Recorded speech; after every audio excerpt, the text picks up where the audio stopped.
in immunotherapy, genomics, and personalized medicine. This research saves lives. After 65 years of fighting blood cancers, we've arrived at a game-changing belief.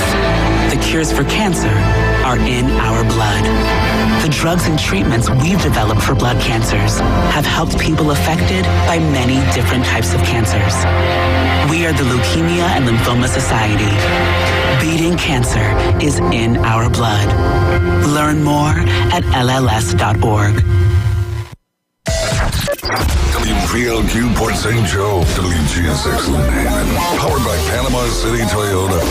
ESPN Northwest Florida. Rise and shine, campers.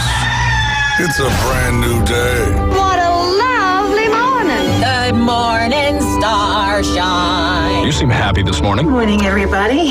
Thanks for coming in early. The Coach James Hale Show is live and local. Live from the J. Michael Studio. 104.3 ESPN Northwest Florida.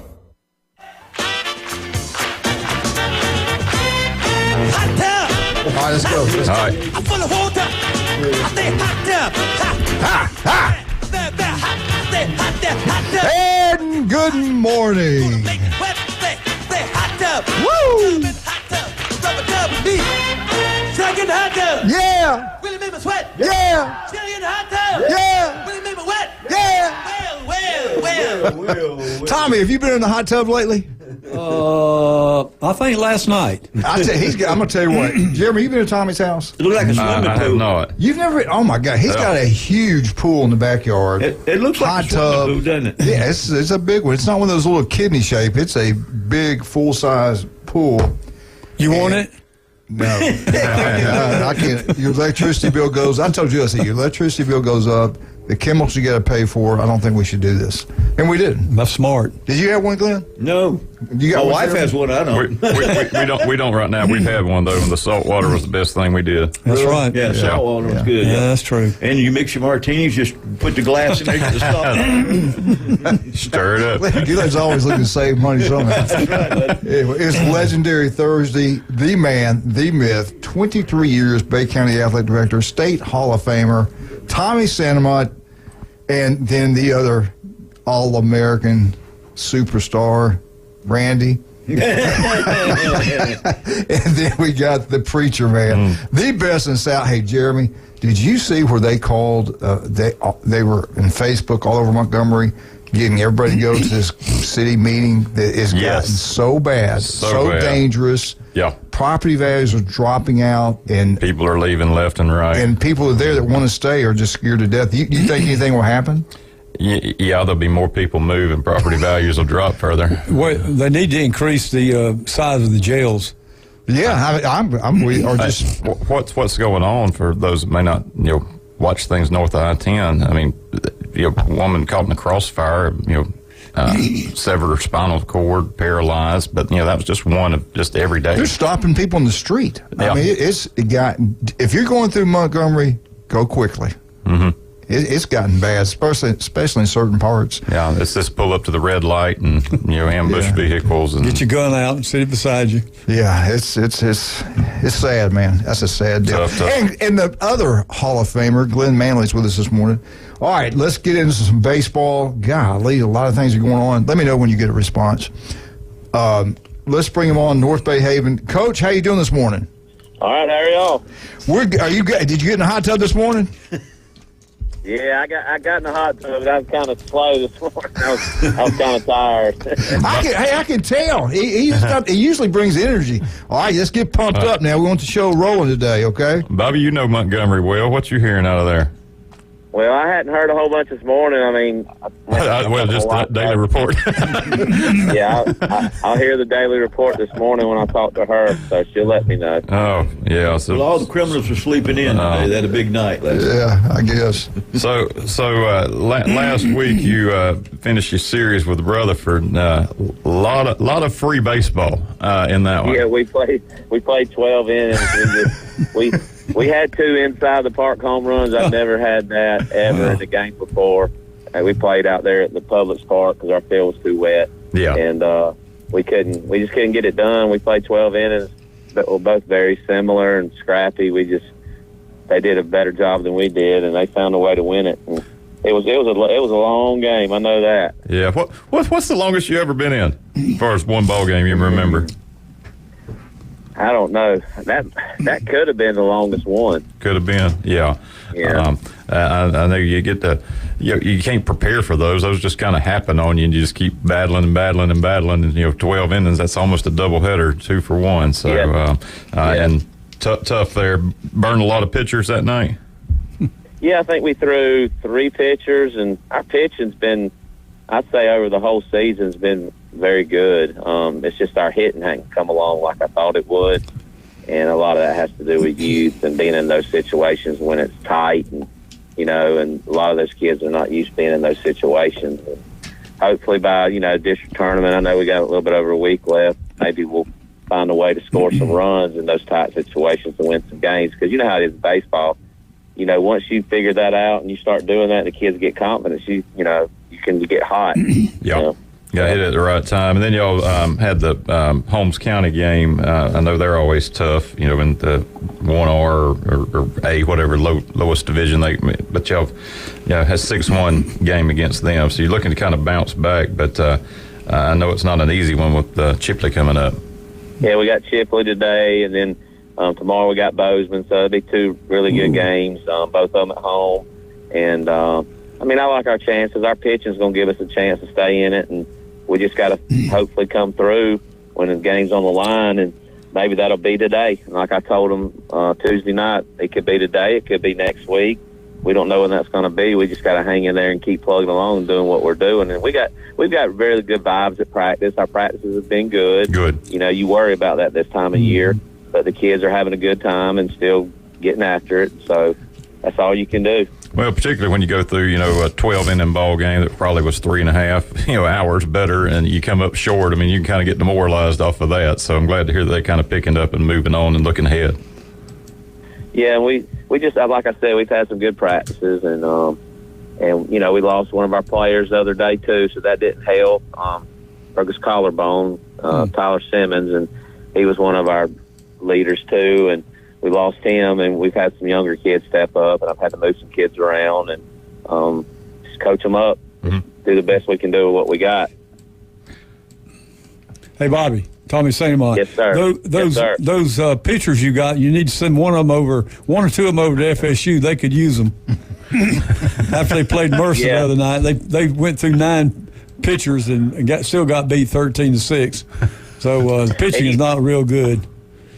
Yeah, and today's game, they worried about velocity so much. I was watching I'm a big Braves fan. I watched them the other night. I watched about every night. And they were talking about all these arm injuries and stuff. And a lot of it's going back to the weight. They can say what they want to say, but I just think everybody's getting stronger and bigger, and their body can't handle that. And that's the reason why we're having so many of these surgeries, like Strider and that sort of thing. And I don't know what the answer is to that.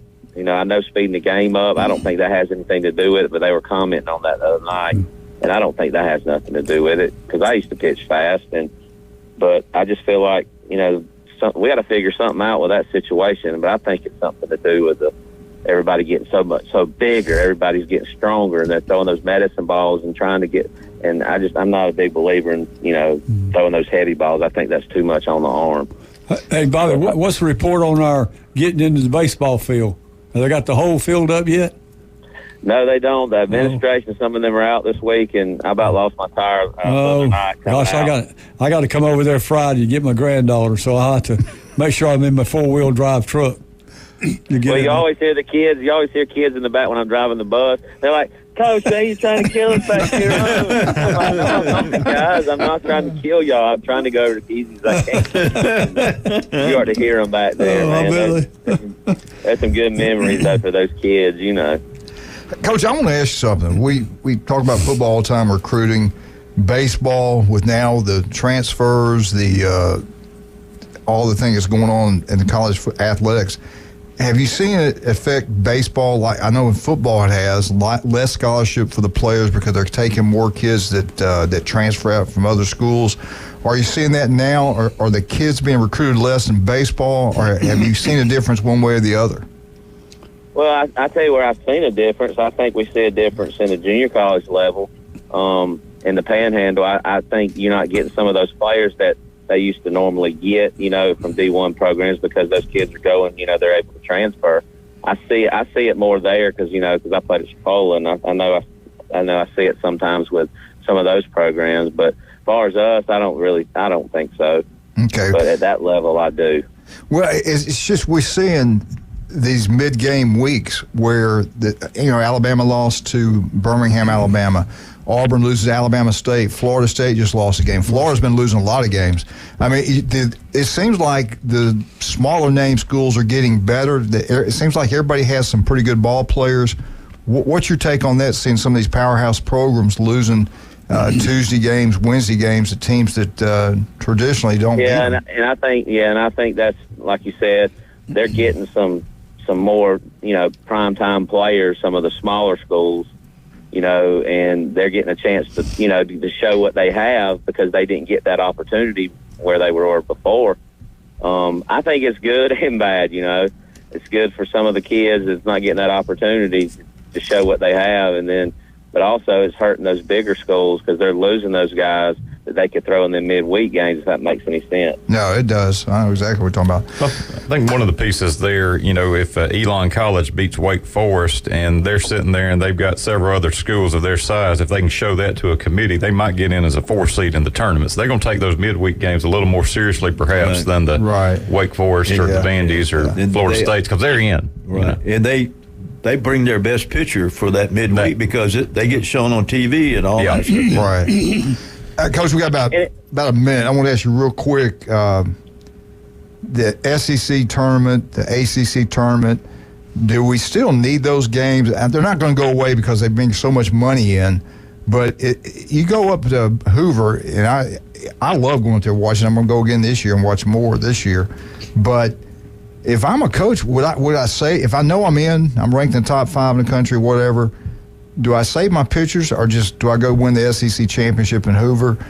I know for some teams they play themselves in the tournament by going and playing for these conference championships, but the elite ones, should they rest their players and not really care?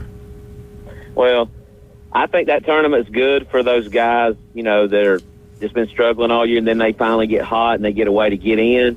That's good for those teams, but as far as the teams that's been dominating all year, it's not a good situation for them. I mean, I don't know if I would go out there and try to win that. Yeah. And knowing I'm already in and save my guys, You're going to see that in college football too. Kirby had brought it up. What if you're 12-0, you're ranked number 1? Do you really want to go play all your guys knowing you got more games to play in the college playoffs? It's going to be interesting to see what the future holds. Hey, thank you so much for coming on. We'll have you next Thursday, and good luck to you, Coach. Thank you, sir. Thank y'all. Thank you, Bobby. Hey, have a good one. I tell you what, Jay Michaels yesterday was completely packed out. Police officers in there, state trooper. Everybody and their brother goes on Wednesdays because of the world famous Jay Michaels spaghetti. If you've never done it, go check it out. They got lunch specials every single day. I love Fridays. The Chris Fish on Fridays also is outstanding, but they got the best seafood, the coldest beer, the legendary Jay Michaels restaurant. I looked for you yesterday. I got there. We were there. We were there about. And then I looked around, and some girl said, "Yeah." I told him to just leave the building. No. The girl said, "Coach saw you. He's in the back." I said, "Listen, it ain't worth all that. I'll see y'all later." I don't believe that. I do not. The reason I didn't show up, they tipped me off that the police were going to be there. Brian showed up. I tell you what, I got Brian. Get out, Jay Michaels. Have a great time. And all your real estate closings, do what the big time realtors are used, like Mark Cower down 38, Beth Mulvey. They all use South Oak Title and Closing. They love Chuck Tucker, and so will you.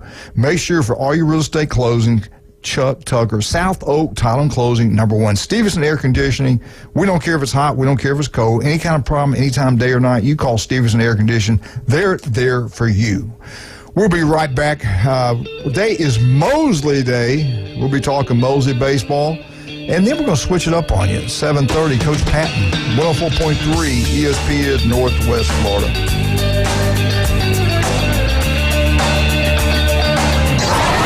ESPN Northwest Florida. The Atlanta Braves play here. At first slide, 2 RBI triple. Tomorrow, it's exciting interleague play with the Atlanta Braves and the Texas Rangers at Truist Park.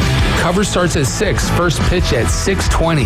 The Atlanta Braves are sponsored by Brock's Pest Control, Store More Portable Buildings, Bilberg Kia, and Mid-South Lumber.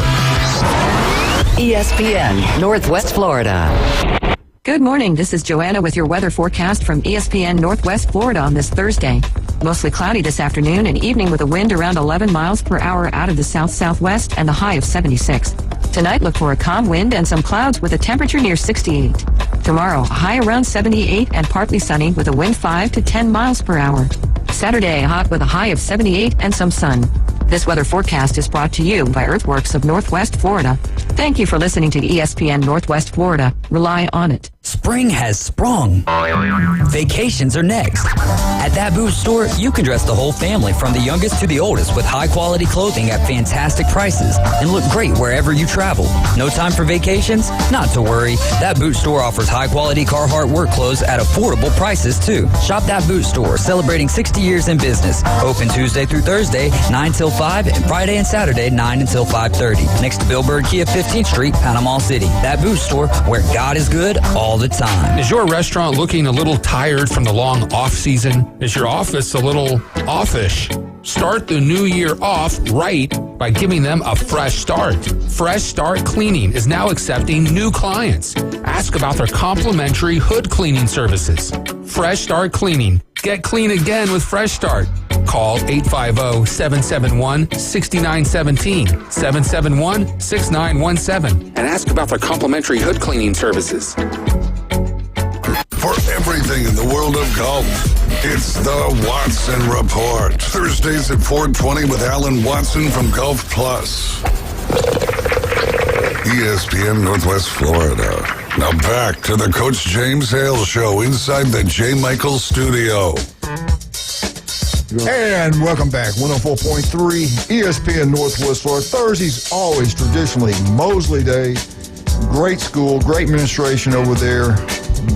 They do a great job, everything they do across the board, academically, athletically. And now, we don't have Doug Lee, but we have the assistant head coach, Coach Stanford. Coach, you doing okay? I'm doing good. Thanks for having me. Well, I appreciate you coming on. I know you guys are really busy and spend some time with us. We really appreciate that. Give us a little rundown of what's happened since last time we talked to you, last Thursday. Well, last time we talked, we were coming off a big win. So we had the second half of the Arnold series last week, ended up getting pushed till Friday. So we came out, and it was a really good game the whole game. Arnold just came out. They had Cooper on the mound, and he threw the complete game against our guys, and we were able to get a couple of hits here and there, but just nothing with the with runners in scoring position. And then we gave up one big one to him. So they got the second half of that series with us last week, and then this week we had Niceville earlier in the week, and we played Bozeman last night. And the Niceville game, we gave up. We always talk about we can't give up the big inning. And against Niceville, that's what happened. We gave up the big inning. They had a 9-run inning against us. I think it was the second inning, and that's hard to overcome, especially when our guys, we struggle a little bit right now at the plate hitting. So that's something we got to work on with them. But, we gave up the big inning against Niceville. They did some things. They bunted the ball. We made a couple of errors in the field. They got the hits when it mattered. Niceville got us, I think it was 10-1 on Tuesday. And then last night we played a big one against Bozeman. And, Bozeman, they do a great job up there with their guys, and they're a good team. They can play with anybody. Yeah. And they came out last night, and, it was a good game. It was a 1 or 2 run game for the most part, and then they came out in the I think it was the 6th inning, and they scored to put them up by 3. They got the hits when it mattered. Again, kind of the thing that we're struggling most with right now, runners in scoring position, that sort of thing. So they came out and they got the hits when it mattered, and we battled back in the 7th. Our guys didn't quit; they fought back, but we came up short last night by 1. They beat us 6-5. So, we just on to the next one. We got Crestview coming in here tomorrow night. So, Coach Jeremy here. The piece I'm kind of curious about. You've got a pretty solid district that you're playing. Childs, Mosley, Niceville, Crestview. Leon. Are the 5 teams in. Crestview coming up, obviously last district game before the stretch run. How is the tournament taking shape for y'all? Because that's another season. That's really what matters in Florida, and with the ups and downs of the regular season. What do you do to kind of get ready for that new season when everybody's 0-0 and it's win or go home? Yeah, well, the good thing for our guys is we've had multiple times this year where we've played, back to back to back, really, really solid, good teams with our schedule. Mm-hmm. And that's the thing that's going to happen in that district tournament. With Childs right now, I'm pretty sure they're going to be the 1 seed with their record. They're a good ball team, and then the rest of them. Niceville's in there. We got Crestview coming in, like I said. There, we haven't played Leon this year, but they won the district last year. So it's just one of those things where we got to get the guys to. Everything is handled in a week. So the whole district tournament is played within that week. So they know that they're going to have to come out. They're going to have to compete. We got to get better at the plate as far as getting the guys, the timely hits with the guys in scoring position. But it's nothing that these guys haven't seen already this year with the schedule that we played. So they were put in a tough situation, playing all these teams, the Alabamas, the Georgias, the Florida teams, all that kind of stuff. So, I think we'll be ready. The guys, they haven't given up. So we're looking forward to it. Very good. And who are y'all throwing against Crestview? I believe we got Carter Payne, that's one of our sophomores. That he competed last year for us on the mound as a freshman, so he should be ready to go tomorrow night. And depending on how the rest of this goes, I think seeding will be the biggest issue there going into the tournament. Then trying to get your best matchup in that semifinal. So. That's right. Yep. That's right. So, the way they rank the districts is you don't even really have to play your district opponents in the regular season. So they have Max Preps has got a whole formula, or really the FHSAA, but they use Max Preps rankings and that sort of thing to get your districts seeded and everything. So we'll see where it shakes up. Like I said, I think Childs is going to be the number 1 seed going in, but as far as the rest of us, we're all pretty much right there together right now. So this last week and a game or whatever that we got left, it's really going to determine where we're at as far as that district tournament goes. So we'll see where we fall. Coach, this is Tommy St. Amant. I know you've had a killer schedule, and these last 3 games, Arnold, Niceville, and Bozeman. I don't think you could pick the 3 harder teams to be playing. And how do you? And you got Crestview coming in. That seemed like that Crestview will be a big game for y'all. You need to get back on the winning track and start getting ready for the district. So, are your kids holding up pretty good as far as their morale and all that? They are. Yeah, they're relentless. We've struggled. We've had our struggles throughout the year. We've had our ups. We've had our downs. We played Crestview early on. I think it was our first game of the year. And we were able to win that one. So, it'd be big for the guys to come out, especially with the district tournament coming up. It'd be big for them to come in and get that win. And then next week we've got a couple more tough games with Lincoln and South Walton. So, the schedule is what it is, and we're ready, to fight till the end. And at this point, the Crestview game tomorrow night, though, it's a big one to get us back on track and get the end of the season, moving in the right direction for the tournament and the playoffs. So. Good luck on that game. And knowing Mosley, that we know Mosley, that y'all be ready. So we have confidence in y'all. I wanted to ask you, how's Doug doing, Doug Lee? Oh, he's doing good.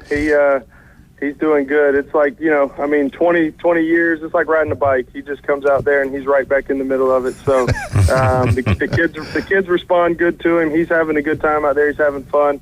it's nice to have him back in the dugout. The only thing we need now is get Chris Lee back in baseball. We got to get Chris back coaching. Then we got it made. Hey, he's right in the middle of it. He's just umpiring now instead of coaching, but he's right in the middle of it. I got to ask you now, this Arnold Mosley baseball, big crowds, the whole county gets excited about it. You guys just going to play 2 games and split it? We're not going to find out the best out of 3? I mean, we can't make this happen. Well, the way the scheduling works out, you get 25 games. So, unfortunately, we'll have to wait till next year to try to determine that one. So, dang, man. Wait, do y'all play Bozeman just once, or are y'all going to play them twice? Yeah, we had them just once.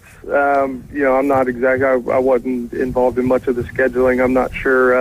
It might have been a situation where one team only had a game to do or something like that. So, but yeah, just one time, and Bozeman, they do a great job. It's always a good time to play against them. Jeff does a good job out there. So, we'd like to have another shot at them maybe, but hey, they got us this year. So that's the talk of the country. Who's bigger, Elvis or Patton? We just don't know. It's close. You're right. No doubt about that. Hey, does the county make you guys play each other at least once? Do you even know? Because Glenn, do you know? No, we just always schedule twice if we could, and I think it goes back to regardless of the size, the ranking. If you're 2 or 3 classifications over, you can play or you don't have to play. I think it. Okay. Yeah, I think it's left up to the coaches. Obviously you want as many in-town games as you can get, but I don't think there's like a mandated thing. But I think it's just kind of you try to do your best to get the in-town team scheduled. So. Right. Well, Coach, thank you so much for coming on. I know you're really busy. Thank you, sir, and good luck to you. We'll talk to you next Thursday, okay? All right, thanks. Thank you, buddy. All right, El Rodeo, Tequila Bar and Grill. Tonight is the night. Glenn, they keep asking, when is it going to happen? When do you show up for little Elvis? When does Jim show up for big Elvis? We don't know, and we're still working out the contract. And once we get it signed, they will be there. But once the contract, Jim and I don't have any leeway there. All the money goes to you. Well, that's Colonel Parker. Colonel Parker. What do you expect? Go watch the movie. And Randy, I want to thank you for the encouragement. We're doing the show, and I get a text. He goes, that shirt makes you look even fatter. I did not say that. I got tickled. I could even think straight. That was good. Thank you, Randy. I like the build up. Anyway, get out to El Rodeo Tequila Bar and Grill tonight. They got karaoke going on. Steve Moss might be. Cooper Moss might be down. They love that place. Go check it out. It's right across the street from the Navy base. People love it. If you get injured, we talking about people getting hurt in here. If you fall, hurt yourself, regardless of your age, even though Chad Mitchell's a legendary doctor, been on the sidelines, this will be his 25th year, he'll check out anybody. Call, make an appointment. Dr. Chad Mitchell is there for you. Rudy's Barbecue on Baton Beach Road. Glenn, is it not great? It is fantastic. If you're catering, that's who you need to go see. I can tell you. You've used them a lot. I have, yes. Yeah. Tommy, you used them during the holidays. Mm-hmm. They do turkey, ham during Christmas, Thanksgiving. Jeremy, you're there all the time. Yeah. I still think the turkey's the best I've ever had. Rudy's Barbecue on Thomas Drive. No, I'm sorry, on Baton Beach Road. It's the best you can get anywhere. Anyway, I can't believe I said that. We'll be right back. 104. It's Randy's fault. 104.3 ESPN Northwest Florida.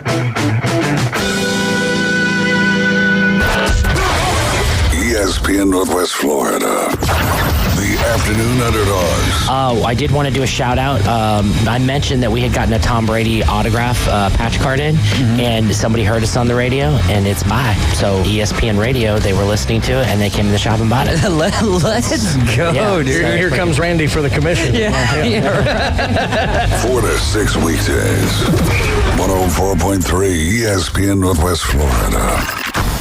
Bestway Portable Buildings has been your portable building specialist since 1989. Before you invest your hard-earned money someplace else, owner Jason Mulder invites you to stop by Bestway and get a quote on just about any size building. And whether you buy with Bestway or not, it's worth the trip just to meet Bestway Buddy. Say hello, buddy. Good boy. Bestway Portable Buildings, just north of Harts Marine on 231, and online at bestwayportablebuildings.com. The best in portable, period. Tell them Buddy sent ya. Are you tired of hearing 2 weeks when you call to get your boat worked on? Hey folks, it's Chris Kramer with Kramer Marine and Outdoor, and we'll get you in and back out on the water as quick as possible. We're a full-line Yamaha outboard dealer and Suzuki outboard dealer, and we have master-trained certified mechanics on site. So if it's just an annual service, electronics install, trolling motor install, or all the way up to a full repower, we can take care of you. So stop by and see us in the corner of Frankfurt and 23rd next to Bill Kramer GM, or call us at 850-851-0453. Hey there, employers. Are you in need of reliable and skilled workers to fill your staffing gap? Look no further than Labor Finders, your go-to full-service staffing solution. At Labor Finders, we offer a wide range of skilled, unskilled, and administrative personnel for all your employment needs. Whether it's short-term projects or long-term placements, we've got you covered. Our diverse pool of talent is ready to tackle any job. And guess what? We're always on the lookout for new talent to join our team. Partner with Labor Finders today and experience the difference. Visit our website or contact us now to find your perfect match. Do you know who I am? If he was the last person on Earth, Kind of a big deal. mankind would still have a chance. We may have to repopulate the Earth. Now back to the Coach James Hale Show. I'm very important. Live from the J. Michael Studio on 104.3 ESPN Northwest Florida. And welcome back. 104.3 ESPN Northwest Florida. We tried our best to find Elvis. We can't get him. We got the next best thing. The head baseball coach at Bozeman. The one and only Coach Patton. Coach, how you doing this morning? Man, I'm doing pretty good today. How are you guys? Good. I wonder why he's feeling so good today. I just don't. I have no idea. They changed his name to General Patton. Yeah. Unbelievable, man. We had to get you on today. We couldn't wait. We can't wait another day. We got to get you on today, man. Talk about it. I mean, I don't know. Arnold and Mosley, they split. So who's the best in the county? You guys beat the team that tied. So I have to say Bozeman. But you guys got a tough game coming up against Arnold pretty soon, don't you? We do. We actually got two of them. Mm-hmm. We're going to play them next week twice. We're going to play them Wednesday at their place because we got rained out earlier in the year. Yep. And then Thursday at our place. So we still got North Bay Haven tomorrow also. So we still got a little county work left to do, but we kind of control our own destiny with that the fictional county championship. So wow. Now, we used to give like $1,000 to the winning coach. I don't know if they do that anymore. Since Tommy upped it. I think they upped it. It's been a while since we won. Tommy was the county AD. They did that. Yeah. County champion. Jeff coach. was making too much money, so we had to stop. Right. Let's talk about the Mosley game. That's a huge one. Anytime you play Mosley and Bozeman get together, two great programs. Talk about who played well and how it went down. Yeah, it was fun. We played them twice last year, and we were a little overmatched. They beat us up a little bit last year, so we were ready to go. The game was at Gulf Coast. It was a big crowd, and Bozeman had a lot of people there. Mosley did too, but I think we had the edge in crowd numbers. But we got off to a rough start. We made a few errors early. I think we had some nerves, honestly, and got off to a rough start. They got up 2 runs, made a couple errors in the first inning, and they got up 2-0 on us. And then I think in the bottom of it, we held in there. The biggest thing I told the kids, because we had some struggles early on, and the thing I told our guys is like, look, we didn't get knocked out. We're still here. Where they had a chance to knock us out early. Didn't do it. We took the best shots, and then we started firing back. Larry Street hit a home run, which made it 2-1. That was a huge play. I think Mosley maybe scored another one. Got up a little 2-out RBI. I think Adam Land maybe had a 2-out RBI in that situation. I can't remember exactly, but they were up 3-1, and then we came back and tied it up. We got a big hit from Larry Street. I think made it 3-3. Another one. And then we hit a ball to right field, a sac fly ball. We went home, and they made a great play there. Blake Bowen, their right fielder, he threw us out at the plate. He threw an absolutely perfect shot to the catcher. And it was 3-3, and it kind of stayed that way to the 6th. Jordan Martinez is going to Gulf Coast for Mosley. He's their pitcher. He gets it up to 90 miles an hour. And one of the other really good things we did last night was we didn't strike out. I think we only struck out 6 times total in the game and 4 when Jordan was pitching. So that was kind of key for us to keep, putting the ball in play and kind of try to get his pitch count up as best we could. But yeah, so we got things going, I think, in the bottom of the 6th, and we ended up scoring 3. We had runners on base a lot last night, and we seemed to couldn't quite get that hit to really put the game away. But yeah, went out in the top of the 7th, and we were the home team over at Gulf Coast, and we had a few struggles. We walked a couple guys, and then we brought in Lane Hathaway with 2 outs, and he got a ground out to shortstop, and ball was in the hole. Our shortstop, Brooks Skipper, made a nice play, and actually bases were loaded, 2 outs, and he threw the ball to third, which was his only play. And our third baseman, freshman Alex Goodwin, he did a nice job, got to the base and made the play, and the game was over. And it was a lot of fun. A good game, just a great high school environment. Hey, Coach, congrats on the win. Obviously, a signature win for the program, and in the course of what's been a great season. What would you say is the value in kind of a close game this time of year? You've got a lot of run rule wins. You're separated from a lot of the teams in the season here, but to get a game like that just before the district tournament, what do you think does that do to your ball team, helping you get ready for this stretch run? Yeah, I think it's key, because the thing is, whether we won or lost last night, the biggest thing for us, was being in one of those games against a good team and just playing a close game late. It's been a little while since we had a game like that. I think since spring break, we've been, Rutherford, we had a nice little battle with Rutherford the other night, but we needed one of those, when we needed to see the good pitching. And then we got obviously, we got North Bay Haven on Friday. I know they've struggled, but I know they've got a kid, Lakota Johnson, that throws pretty hard, and I'm not sure if we're going to see him or not, but if we do, it'll be another step. And then obviously we got Arnold twice next week, so we're not going to see better pitching in the playoffs than we'll see last night and then next week with Arnold. So it's good for us, win or lose. It's those environments, those situations with the big crowds and all that stuff. That's stuff you can't simulate in practice, and to be able to do that before we get to the playoffs, I think it's invaluable for our kids. That's a great point. Where will your district tournament be held? District tournament is going to be at Vernon. Okay. So they're going to host the district, and then I think we'll play Tuesday that week. I think we got one more week in the regular season, so we'll play the winner of the 4-5 game on Tuesday, and then the district championship game will be Thursday. And Weewaa-Hitchcock, Franklin, Vernon, Port St. Joe round out your district there. So St. Joe's having a pretty decent year. Franklin's got the hard-throwing left-hander, and so they do. Yep. Survive in advance at that point. It is. Find a way to get it done. Hey, Jeff, Tommy Sanamont, congratulations on a great season, man. Thank you, brother. Jeff, when you get out of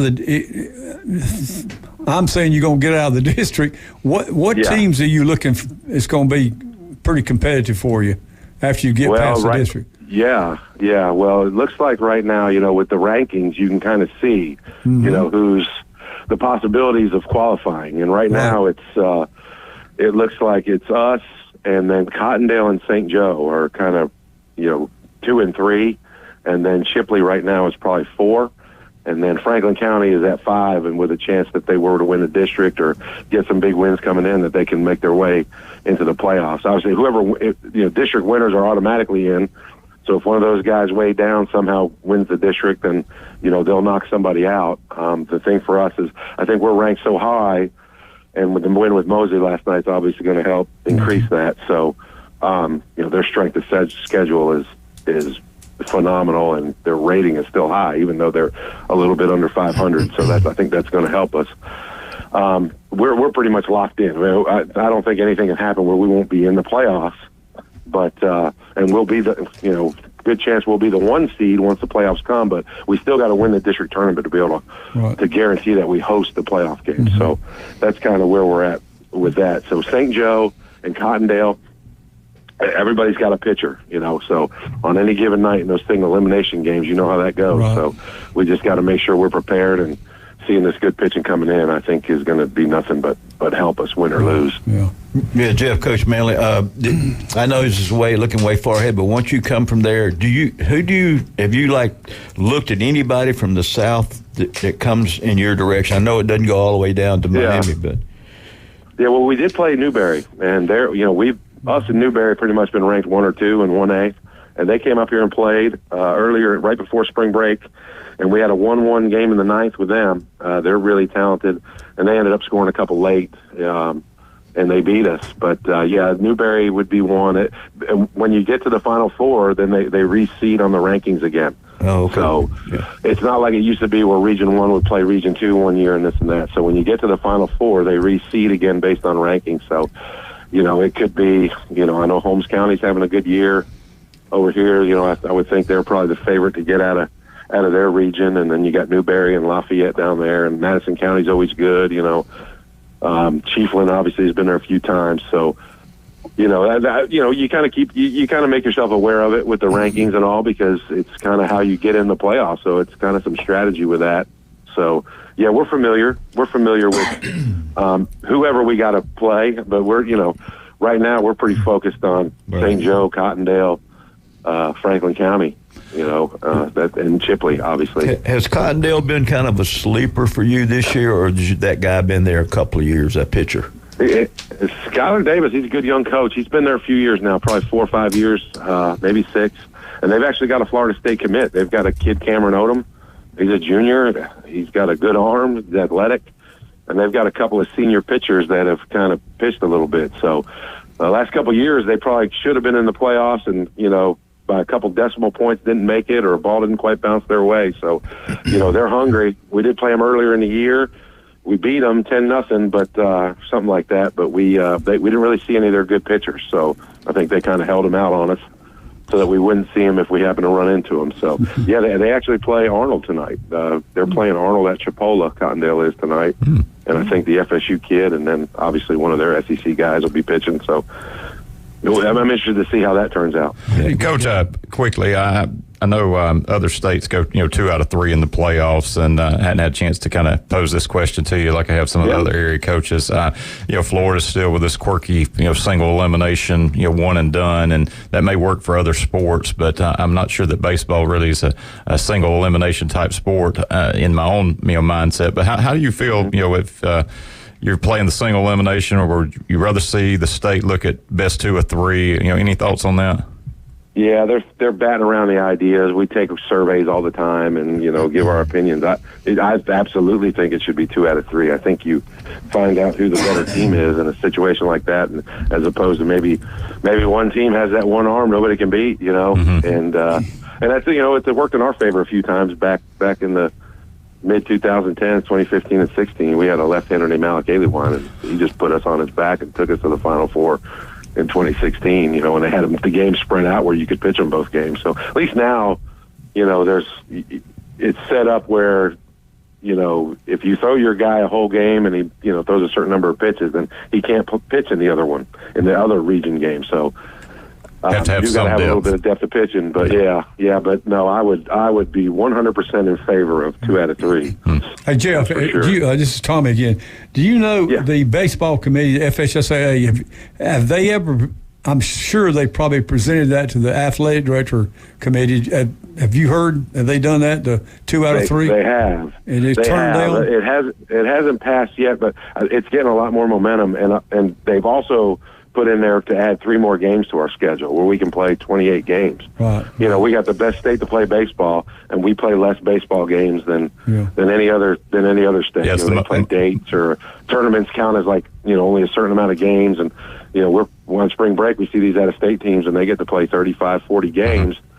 And it's good. The thing is, when you only play the 25 games in a couple of days a week, you got kids that you'd love to see pitch, but you can't ever pitch them. Because every game means so much. It's hard to develop some guys sometimes. So, have you been on the baseball committee yet, or? I haven't, but I don't mind sending my opinion in. Well, good. That's good. So whether how that goes, whether they listen to it and things like that, I don't know. But there's a few things with baseball too. I think the we got the 6-quarter rule now in basketball and football.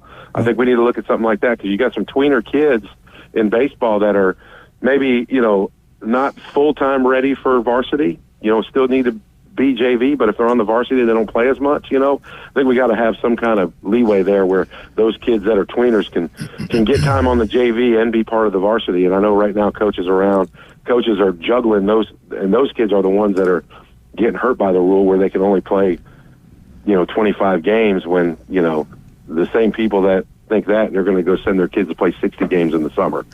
So, I feel like, we need to have something like that. So that's something, too, I'm going to bring up to the FHSAA as well. Jeff, you can bring this up, too. Where else, in your opinion, can you get better high school baseball covers than right here? 15 minutes this morning, North Bay Haven. 15 minutes Mosley, and then 15 minutes with Elvis. I mean, do you get that on your local? Can you get this on the local newspaper? Do you get this kind of coverage? Do you get it on TV, local TV station? You get? Do we have a newspaper, a local? You get it right here. Absolute unicorn. Now the question, after saying all that. Have you guys voted for me yet? Have you gone and voted for me yet today? We have. We're waiting for you to let us know what day and time, and we're going to have a watch party. All right. Watch party. We'll jump up and celebrate when they announce you're the number one seed. We're going to go crazy. Oh, I cannot wait, man. All right, buddy. Good luck to you. We'll talk to you next week. Thank you, sir. Thanks, fellas. Appreciate it. Oh, my God. If you love newbies, you got 3 great locations. They got bingo today. Get there about 12. You can have some lunch. At 1 o'clock, they start playing bingo. Get out to Newbies. Have a great time. Tell them Coach sent you. Newbies 2 on the Curve. That's where you can go watch all sporting events. John and Charlotte always giving back to the community. Let's go support them. Wonderful people. Dr. Ward, 1 in 5 develop skin cancers. There's offices throughout Northwest Florida. 5 minutes can save your life. Go see Dr. Ward. Don't put it off. Just like go see Jason Kovaleski, Max Fit Sports Nutrition. We'll be right back. 104.3, Tommy Santamont, FSU. Be right back.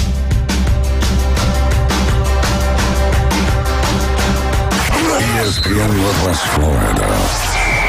It's the Coach James Hale Show. They suck, man. Yeah, you won't hear us cheering for each other and chanting Big Ten when Michigan wins. Go Big Ten, man. No way. We wanted to lose, bro. Not all SEC kumbaya crap. The worst thing for an Ohio fan is to watch Michigan play Notre Dame. Can both lose? Both teams lose? Exactly. When Ohio State and Notre Dame play, can they both lose the game? Yeah. Weekday morning, 7 to 9. ESPN Northwest Florida. Good morning. This is Joanna with your weather forecast from ESPN Northwest Florida on this Thursday.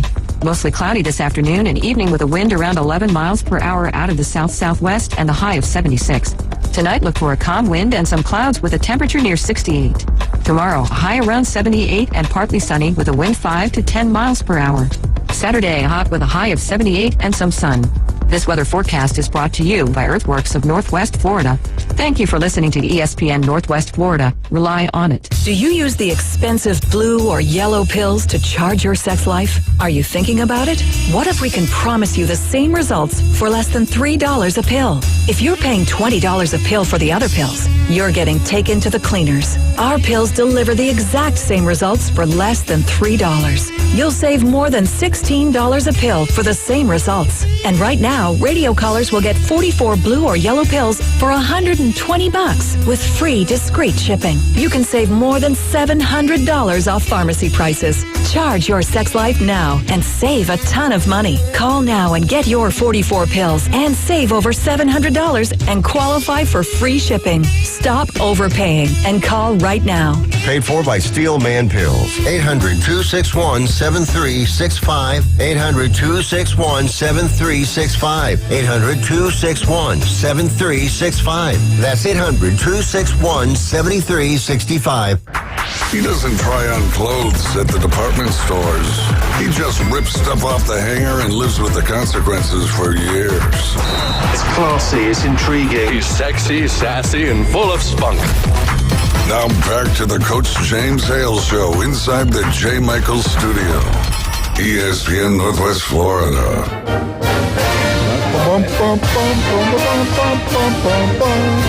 Florida State, Florida State, Florida State. Woo! We just talked about newbies. Well, they sponsor the Florida State Update. They have been for years. They love FSU, and so should you. You should also love newbies. Yep. Yes, newbies have a great time, especially newbies 2 on the Curve. Go watch all sporting events right there and have a wonderful, wonderful time, and tell them Coach sent you. Tommy Santamont, the legendary county AD, 23 years, State Hall of Famer. Tommy, what do you have for us today on FSU? Well, we have some things going on. I'm going to start with softball first, not baseball, but softball first. Right now, they're 33-10, 12-3 in the conference. They had a doubleheader last night in Tallahassee against Alabama State. and they ruled them both games. And a big game coming up for softball. They're traveling to Boston College, and they've got playing a Friday night game at 4 o'clock, Saturday at 1, and Sunday at noon. So that's going to be a big game for the softball team as they travel all the way up to Boston College to play them. And the baseball team, start with baseball now. They had some big games against Florida and then Miami. They swept both of those teams, playing great baseball. Mercer comes in Tuesday night, and they get beat by Mercer 13-6. And I don't know. We talked about that earlier. The Bears. They're good. Mercer's not a bad team. Well, they lost like 15 games or so, but they've got some good players. And FSU, and from watching FSU, my observation is now, it'll surprise me if they get into going. I don't know if they're not going to make the World Series because they don't have the pitching. They got a lot of them. They used 9 pitches, like I said, against Mercer. 9 pitchers in that game. Now, Lee Jarrett, he won't leave them in there long. I think we saw that we went over there when Jeremy and I went over there. If they mess up, he yanks them out and puts another one in there. And that one guy, one pitcher had 2 batters and he was gone. Yeah. He's supposed to be a good pitcher, but he hasn't. I don't think he's made an inning yet. It's a quick hook. It is. But anyway, they just didn't. They didn't hit the ball. Pitching was not very good, and in pitching like in FSU, they've got to have at least 2 just dominant pitchers. They don't have that. One of their best pitchers got hurt, and another one's got hurt, but they've got a lot of them now. They can pitch a lot of them, and they happen to pitching all those players that get somebody's own, and they'll go through 4 or 5 innings, and they're out of there. But that's what troubles me about FSU is their pitching staff. Now they got a great series coming up with Wake Forest. They're playing at Wake Forest, and in the Atlantic Division, which FSU is in baseball. Wake Forest is number 4. Clemson's first, and FSU number 2. So this is going to be a big game. Wake Forest is 24-12. They're 9-9 in the conference, though. But they go up there and they play Friday at 6, Saturday at 4, and Sunday at 1. So that's going to be a big series, just like in softball. A big series for the baseball team to go up there and perform, and it'd be nice if they could sweep them, but you never know. Depends on how they're playing. And the last thing I want to talk about is football. We know that this Saturday, it's not a spring game, it's the showcase. It's the FSU showcase is what Coach Norville calls it. Somebody said, one of the reporters said, well, what's going to happen in the spring game? He said, first of all, let me correct you. It's not the spring game. It's going to be the showcase. So they're going to showcase a lot of different things, I assume. But I'm taking my granddaughter, and we're going over there and spend most of the afternoon there at FSU. So that'll be fun. But when you're looking at FSU, the thing that's not going to be a good thing is Luke Cromanhope. He's not going to play the quarterback, and then the what's the kid? Brock Glenn is. Yeah, Brock Glenn's not going to play. Both of them's probably sprung a baby muscle somewhere, but anyway, they're not playing. Let me ask you something. You said he called it a showcase. It's not a spring game. Mm-hmm. Is he pulling Lane Kiffin where they're going to be dunking basketballs, volleyball, tug of war? They're not going to do that. Painting each other's toenails. They have like a concert on Friday or something, and then they got some of the former players from the 1999. They're going to be the coaches on the sidelines for one side or the other. But it's going to be like a regular spring football game, though, right? Not really. They won't play like 11 on 11 the whole time. They'll be playing different. They'll be doing some drills out there and things of that nature. But like they did last year, they did something a little bit different. But they will be doing that. And as Glenn said, the 1999 team, they got 4 players that's going to be out there: Boulware and Tommy Polly. And Boulware's a pretty good ball player. Yes. But anyway, they're going to have those coaches out there as coaches, so it'll be interesting. But when you look at some of the players that I'm personally interested in seeing is Malik Benson, the kid from Alabama. Yeah. He's been doing real well. And Trevor Jackson's the other. He's a walk-on quarterback. 6'3", but he's been doing really good. So just him and Ungalea, those are the two that's going to be playing, and so we'll see how Ungalea. I'm interested to see how he does. They said he's doing real well, and also when you look on the defensive line, Patrick Payton and Marvin Jones. Those are the two defensive ends. Interesting to see how we know how Payton, but in Marvin Jones, he's Georgia. He's from Georgia. He's a legacy player, so that's going to be good. And you're looking at the linebacker I mentioned, Blake Nicholson from California. They say he's been doing real good in practice, a linebacker. And the one that they've been really playing up a lot is Jalen Lucas, kid from Indiana. On the GPS, they timed it 22.8 miles an hour. Good Lord. That's how fast they've timed him so far. Was he a receiver? He can. He will be a punt returner, kick returner, and he plays a wide receiver. That's flying now. Yeah, They talk about him all the time. The guy said if he ever gets the corner on you, you better have a good angle on him because he's gone. He's taking it to the house. So that's going to be a kind of exciting to watch him play and what they're going to do to put him in position to kind of woo the audience out there.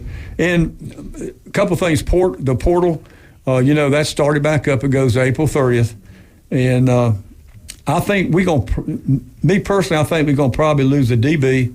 Because there's a lot of them, could lose a defensive end and offensive lineman and maybe a running back. I mean, they've got about 8 good running backs. So I'm thinking that maybe some of those will be gone. And I think we're really interested in getting a defensive tackle for sure. That's a get that they really, really need to help with the depth. And they'll always take a wide receiver like Keon Coleman did. Like he came at this time last year, so they would really be interested in getting him, even though they got a lot of wide receiver depth. And or Tommy, do they need any DBs? Because I know that 5-star from Texas A&M and I thought I heard Matthews. I heard he's interested in FSU and one other school. Oregon. Oh, that's right. It's going to be between FSU and Oregon, but. He's a safety, so they would definitely take him if it came down to them getting him. And, of course, the last thing, the running backs, I'm really interested in seeing Cam Davis, the freshman from Albany, Georgia. He was a quarterback in high school, but he is a stud now. I'm telling you, that kid looks like he's ready for the NFL right now. Big, muscular kid, 220 pounds. He can do it, and they've not been saying a whole lot about him, but I've heard some things about him. But they've got Toafili is, and then they got the kid from Alabama, Wardell. Yeah. So they got plenty of running backs. They got lots of running backs. I want to go back to that Matthews kid, 6'2", 215. When coming out of high school, he was a 5-star, 70th best player in the nation. This is to be a huge pickup for him. He had 66 tackles, 7 pass breakups, 1 interception, and they played as a freshman and sophomore. If they get him, that's big. The comment I read about Matthews, about what he said, I think he really is leaning toward Oregon right now because he said he wants to play on a team that's got the chance to be national champs and get into the playoffs. So it's going to be between FSU and Oregon, but I think Oregon's a little bit above SU at this point. But you never know if he comes to FSU and gets around Norvell. Yeah, it's a different story. Honestly, I don't think it's that. I think it's NIL money. Well, yeah, Oregon's got huge money. Yeah. We'll see. Yeah, you're right. If whoever gets this, they got a good football player. All right, we get back. We got Alabama, Auburn, and a lot of other great things going on. You want to give us a call today, 215-6290, 850-215-6290. Let's talk about some of our wonderful people. I had their pizza last night. I'm telling you right now, it was outstanding. Paparazzi Pizza is the best out there. Glenn and I showed up for the party last night. They told me y'all just left when I got there. I don't know. Got nothing. They didn't give y'all anything? Glenn said, you know what? I was coming here planning on James buying, and you know what? You're on your own. Turn around and walk out the door. Not only they got great pizza, they got a bar in there now. They got, oh my God, Glenn, the deli. Yes. The bakery, the Paradise Cake, the Napoleon. The Paradise Cake's one of the best cakes I ever had. They got great food down there, and John's a retired police officer. Just for that reason alone, we should pack the place out. Do you want your yard to look absolutely beautiful? It can happen. Call Patrick, Turpro Pest Control. They'll make it happen for you. They do a great job. And if you want to buy some jewelry, Tommy, you want to get Louise something nice, go down to David Anderson's. They got everything. They'll even, you can design something. They'll make it for you. If something's torn up, broken, take it to them. They don't ship it off for a month. They fix it right there at their facility. They do a wonderful job. I mean, did you notice that he was sitting here? We were trying to do a radio show, and he's trying to get in your wallet. I know. He always does that. Yes. Everybody always does that. See, I'm telling you, I love it. And I haven't even brought it up yet. Pat's, the city commissioner, Lynn Haven, what a wonderful man. Beef O'Brady's yesterday, packed out like every Wednesday because you get 10 wings and a side for $9.99. But they got the 10 for 10 going on. Glenn, I don't know if you had it before. Their Cuban sandwich is one of the best I've ever had. Great food, great atmosphere. Beef O'Brady's in Lynn Haven. Go have a great time. Tell them Coach sent you. We'll be right back. 104.3 ESPN Northwest Florida. We get back. Alabama, Jeremy Pridgeon.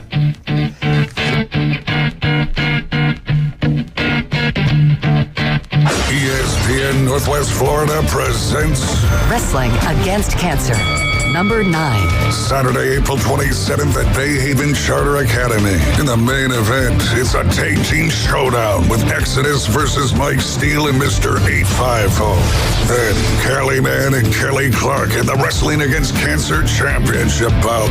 Plus, exciting women's wrestling. Doors open at 5:30. Bell time 6:30. For information, ESPNPC.com. Good morning. This is Joanna with your weather forecast from ESPN Northwest Florida on this Thursday.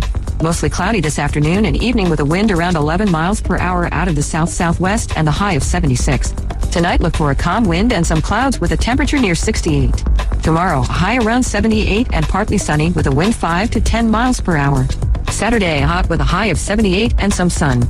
This weather forecast is brought to you by Earthworks of Northwest Florida. Thank you for listening to ESPN Northwest Florida. Rely on it. Hi, I'm Tracy, your diamond girl at Tracy's Fine Jewelry. Shopping for the perfect diamond can be difficult, but that's why I've trained my staff to be helpful and to offer you a stress-free diamond experience. Pick your sparkle and use our easy layaway plan. Every woman deserves an exquisite diamond from your diamond girl at Tracy's Fine Jewelry. We don't work on commissions. We work for smiles and I-dos. So if you're tired of high-pressure salespeople, stop by and see us today at Tracy's Fine Jewelry.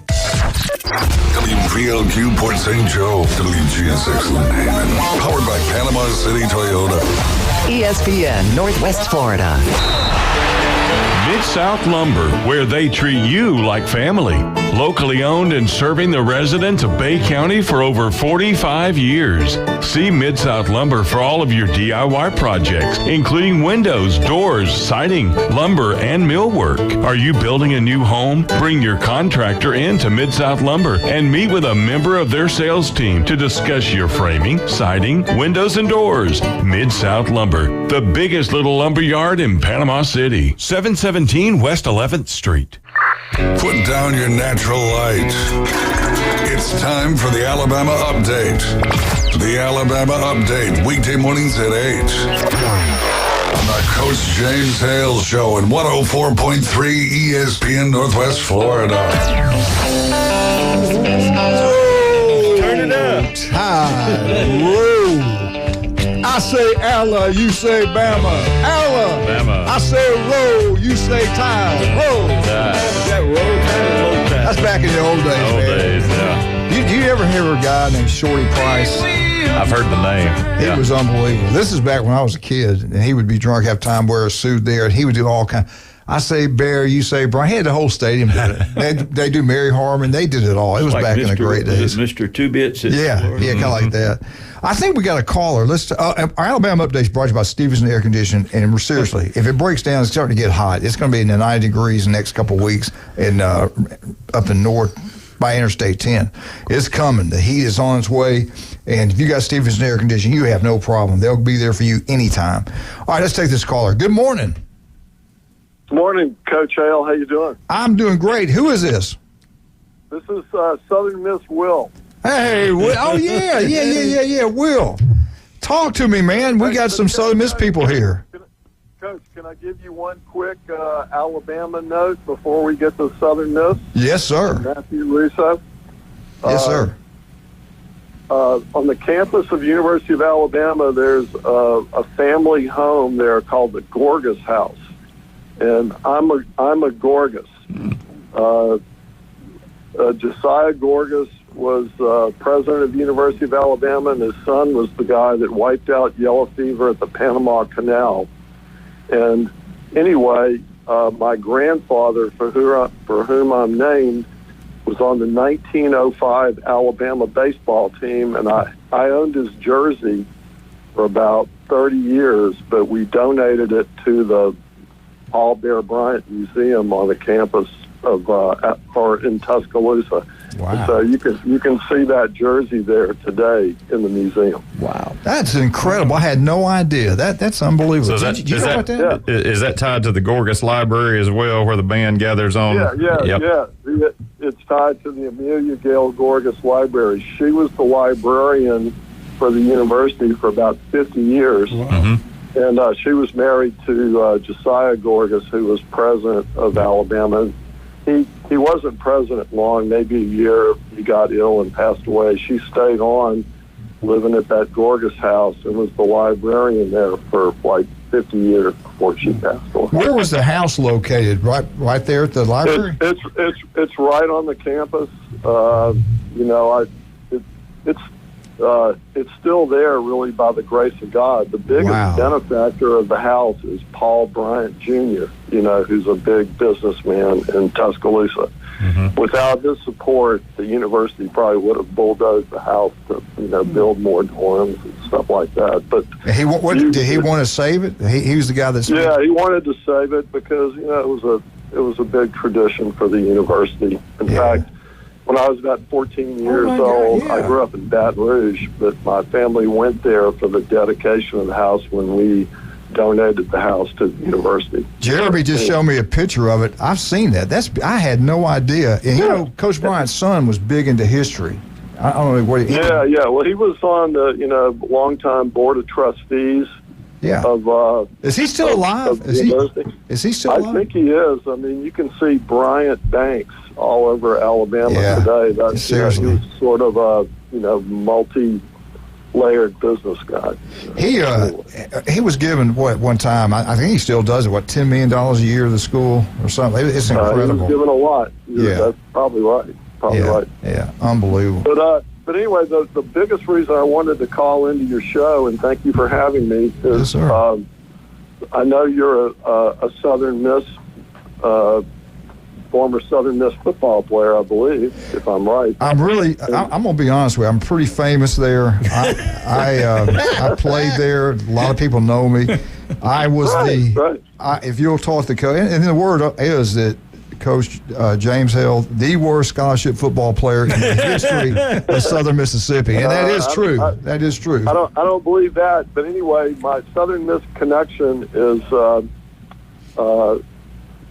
I'm sort of a de facto member of the Russo family. I went to Tulane and was in Army ROTC with a Dr. Wynn Russo, who's a dentist in Kenner, Louisiana, and I used to work for his father in a small company in New Orleans when I was going to Tulane, and I rode in New Orleans Mardi Gras with Dr. Russo, and we've stayed close over the years. But anyway, his grandson, Matthew, is a third-year baseball player for Southern Miss, and he's been on a tear.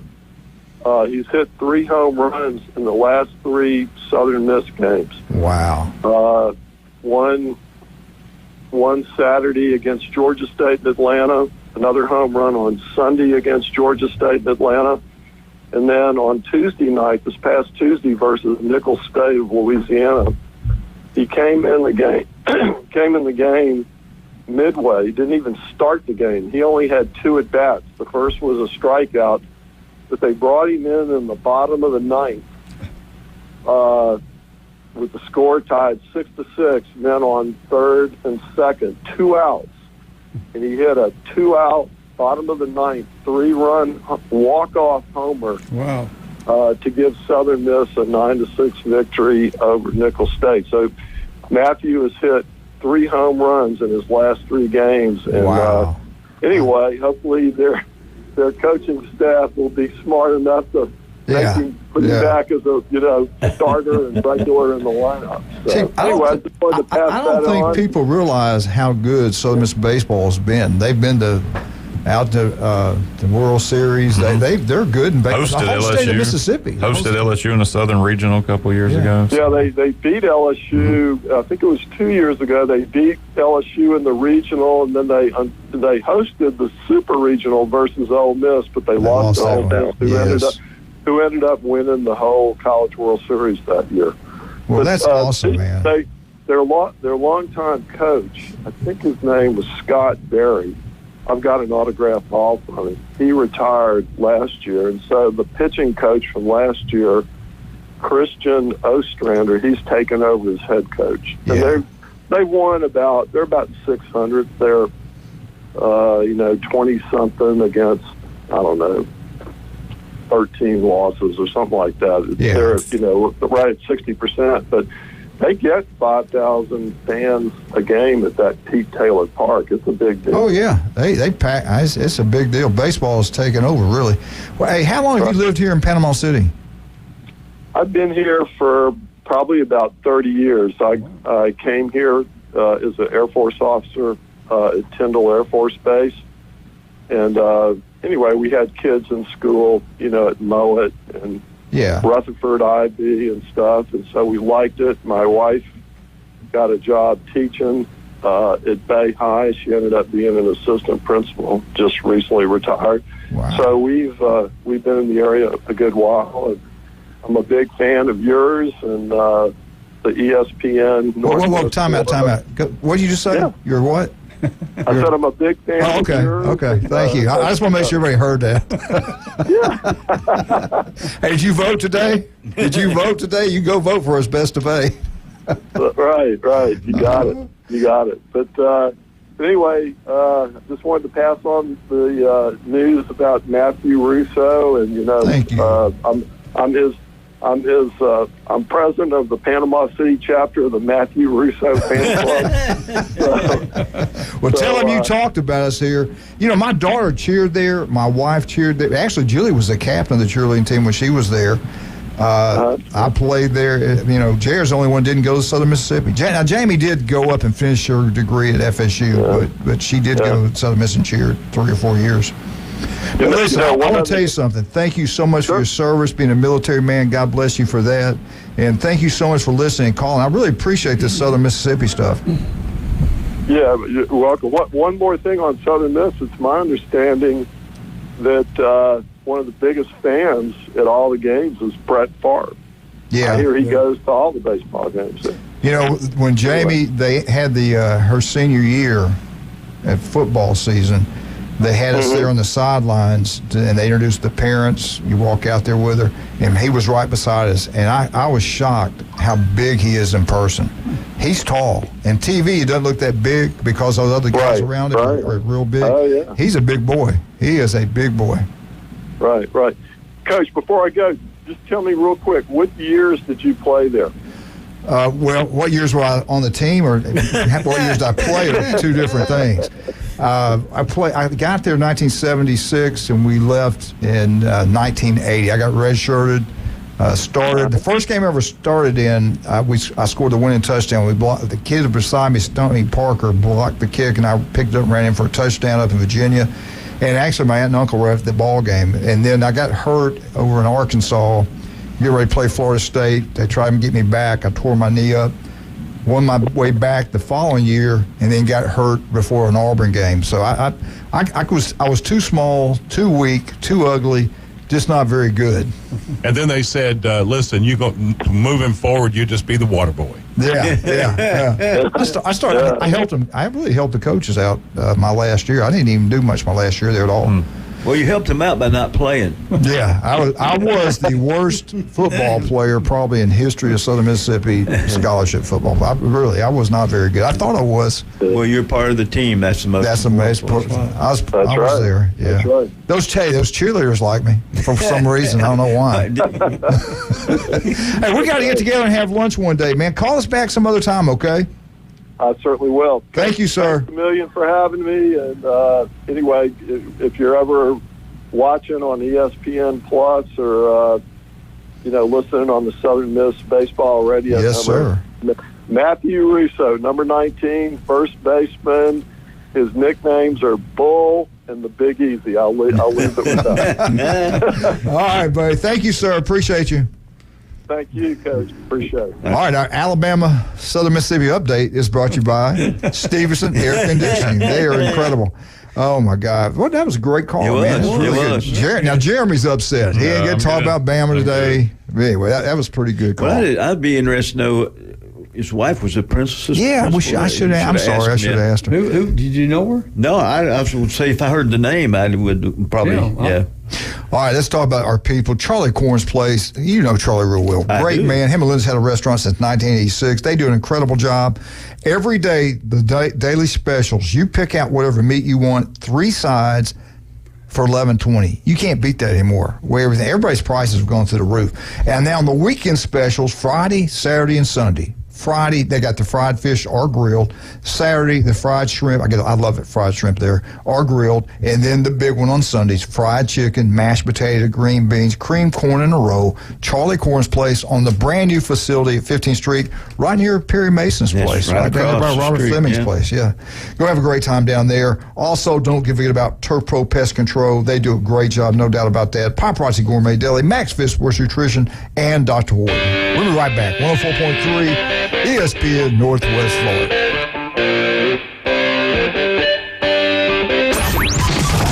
ESPN Northwest Florida. Here's what's happening. Hi, this is Jack Patterson inviting everyone out for a night of exciting professional wrestling. It's Wrestling Against Cancer, number 9, Saturday, April 27th at Bay Haven Charter Academy. Tickets are still just $12. Ages 6 to 17 only, $8. 5 and under get in free. Proceeds go to 16-year-old Jaden for medical expenses. The Wrestling Against Cancer, number 9. More info at ESPNPC.com. Good morning. This is Joanna with your weather forecast from ESPN Northwest Florida on this Thursday. Mostly cloudy this afternoon and evening with a wind around 11 miles per hour out of the south-southwest and a high of 76. Tonight, look for a calm wind and some clouds with a temperature near 68. Tomorrow, a high around 78 and partly sunny with a wind 5 to 10 miles per hour. Saturday, hot with a high of 78 and some sun. This weather forecast is brought to you by Earthworks of Northwest Florida. Thank you for listening to ESPN Northwest Florida. Rely on it. Signworks, a business serving businesses since 1985. Everything from signs and banners, vehicles and boats, magnetic and real estate signs, contractor signs, and much more. Signworks can do large format, full color printing too. Signworks, a real professional in the business world. Call Signworks at 785-8899. Signworks, 850-785-8899. PCB Hobby, the beach's premier hobby store for sports cards, comics, coins, and trading card games. PCB Hobby carries the largest selection of boxes and packs from the latest releases of brands like Topps, Panini, Leaf, and more. Looking for a specific player or team? PCB Hobby has a wide assortment of raw and graded cards. They carry parallel rookie, game used, and autographed cards in both modern and vintage. Have a collection you want to sell? We buy, sell, and trade. PCB Hobby on Back Beach Road, just east of Florida Linen. Call 850-320-8388. It's the Coach James Hale Show. He's the sexiest man on the planet. Live and local from the J. Michaels Studio on the Sports Talk Monster. ESPN Northwest Florida.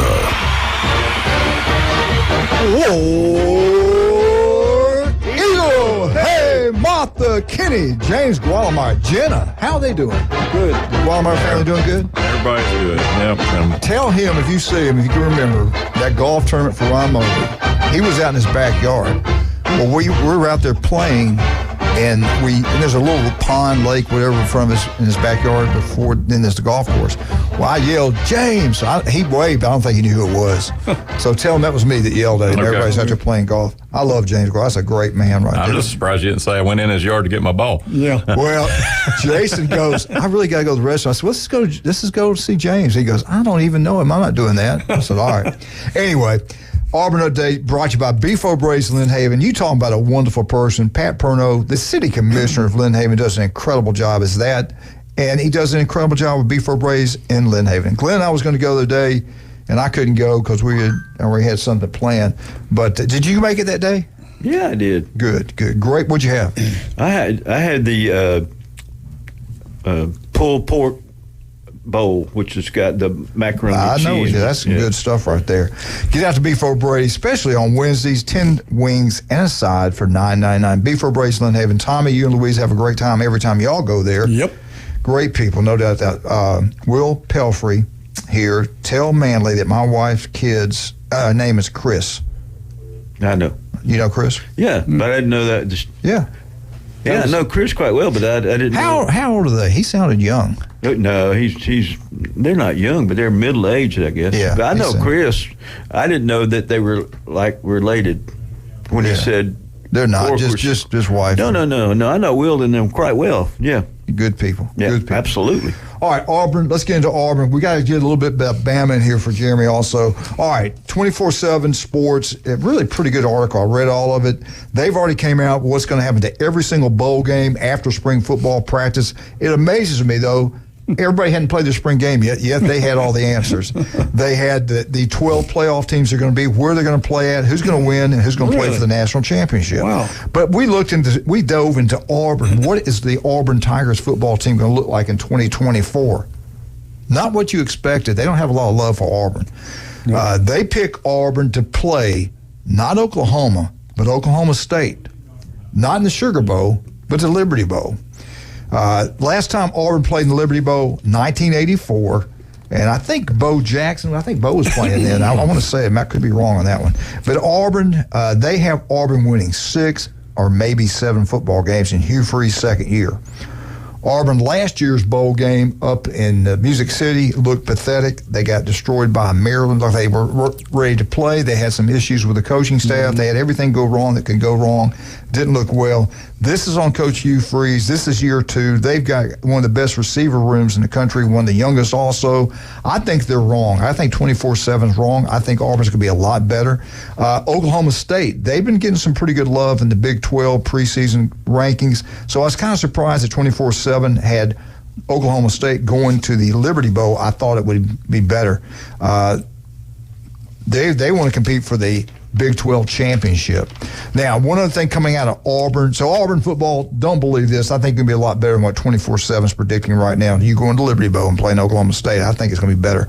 Defensive lineman Brenton Williams enters the NCAA. He's transferring out. He's had it. He's done. Just one season at Auburn. Played just in 2 ball games, had absolutely, as a freshman, played in 2 ball games, absolutely 0 stats. 3-star out of Opelika, Alabama, which is right beside you know where Opelika is. 7 great miles, community. Right there by Auburn. Wonderful place to live. Overall ranking for this young man coming to Auburn, 839th. 839th. As a defensive lineman, he was the 94th best in the country in the class of 2023. He's more like an edge rusher, not really a true D lineman. Not that big, 6'3", 245. Had good speed, no doubt about that. They talked about that. Could kick or run. In high school, he had 55 tackles, 10 tackles for loss, 4 sacks. Where he winds up in the future, I have no idea. All right, I'm going to stop there, Jeremy, because I got to be fair and balanced. That's some good stuff on the Auburn Tigers. But let's jump in and get your Alabama update. Will did a great job, a little bit. I love the information he gave on Alabama. I love stories like that. I love the story about Coach Bryant's son, Paul Jr. But now, what did you have for Alabama today? Well, a lot of things going on up in Tuscaloosa. Interesting little quirk in the schedule for baseball. They are sitting 24-13 and 6-9 in the conference right now. That gets you 4th in the SEC West. Shows how tough the SEC is. But they took 2 of 3 from the number one ranked Arkansas Razorbacks won the game lost the opener 5-3 and came back to win 4-3-10 and 5-0 on the to win the series. Dropped the midweek game to UAB 5-2, which we mentioned earlier. But in the new rankings that have come out, for the second consecutive weekend, Alabama's going to host a number one team in the nation. Could it be Texas A&M? Yes, it is Texas A&M coming into the Joe. First pitch, 6 o'clock tonight. It's the Thursday, Friday, Saturday. Is that at A&M? No, It's home? Okay. Yeah, so you had It Arkansas said coming in tonight. That doesn't mean they're flying out. Well, it could have been. They're coming into the airport. Yeah, so number one Arkansas last weekend, number one Texas A&M this weekend. Just doesn't get any easier. Well, if they beat them, then they won't be number one again. That's exactly right. So 2 good wins over Arkansas. It would be nice to see them get at least one of these against Texas A&M because I don't have any concern about them making the tournament. I think what you're looking at now really is the 2 seed, 3 seed type thing, and where you travel in a regional. Maybe Tallahassee. That's been a favorite stop for Alabama. We have played in that regional several times over the years. So we'll see. Softball, 30-10 and 7-8. Very uncharacteristic of Patrick Murphy's softball teams. They're sitting 9th in the rankings in the SEC right now. 9 out of 13. No pitching? Yeah. Are they just young? The pitching's been inconsistent, and then when the pitching's been okay, the bats have been cold. It's just been a comedy of things. They played Texas A&M last weekend and won the opener 2-0, but then dropped 2 games, 17-6 and 9-4. Wow. That's pretty high scoring for fast pitch softball. Sure both sides. Nice. And just the quirk of the schedule again, in comes Arkansas.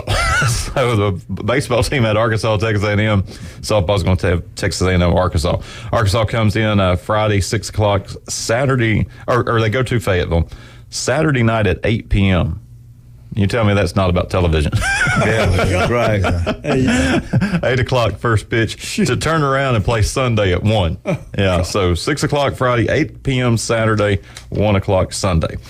A-Day, first time in forever that somebody other than Nick Saban led Alabama onto the field. And Jamie covered that, saw her post. It was kind of a surreal moment. 72,000 and some change.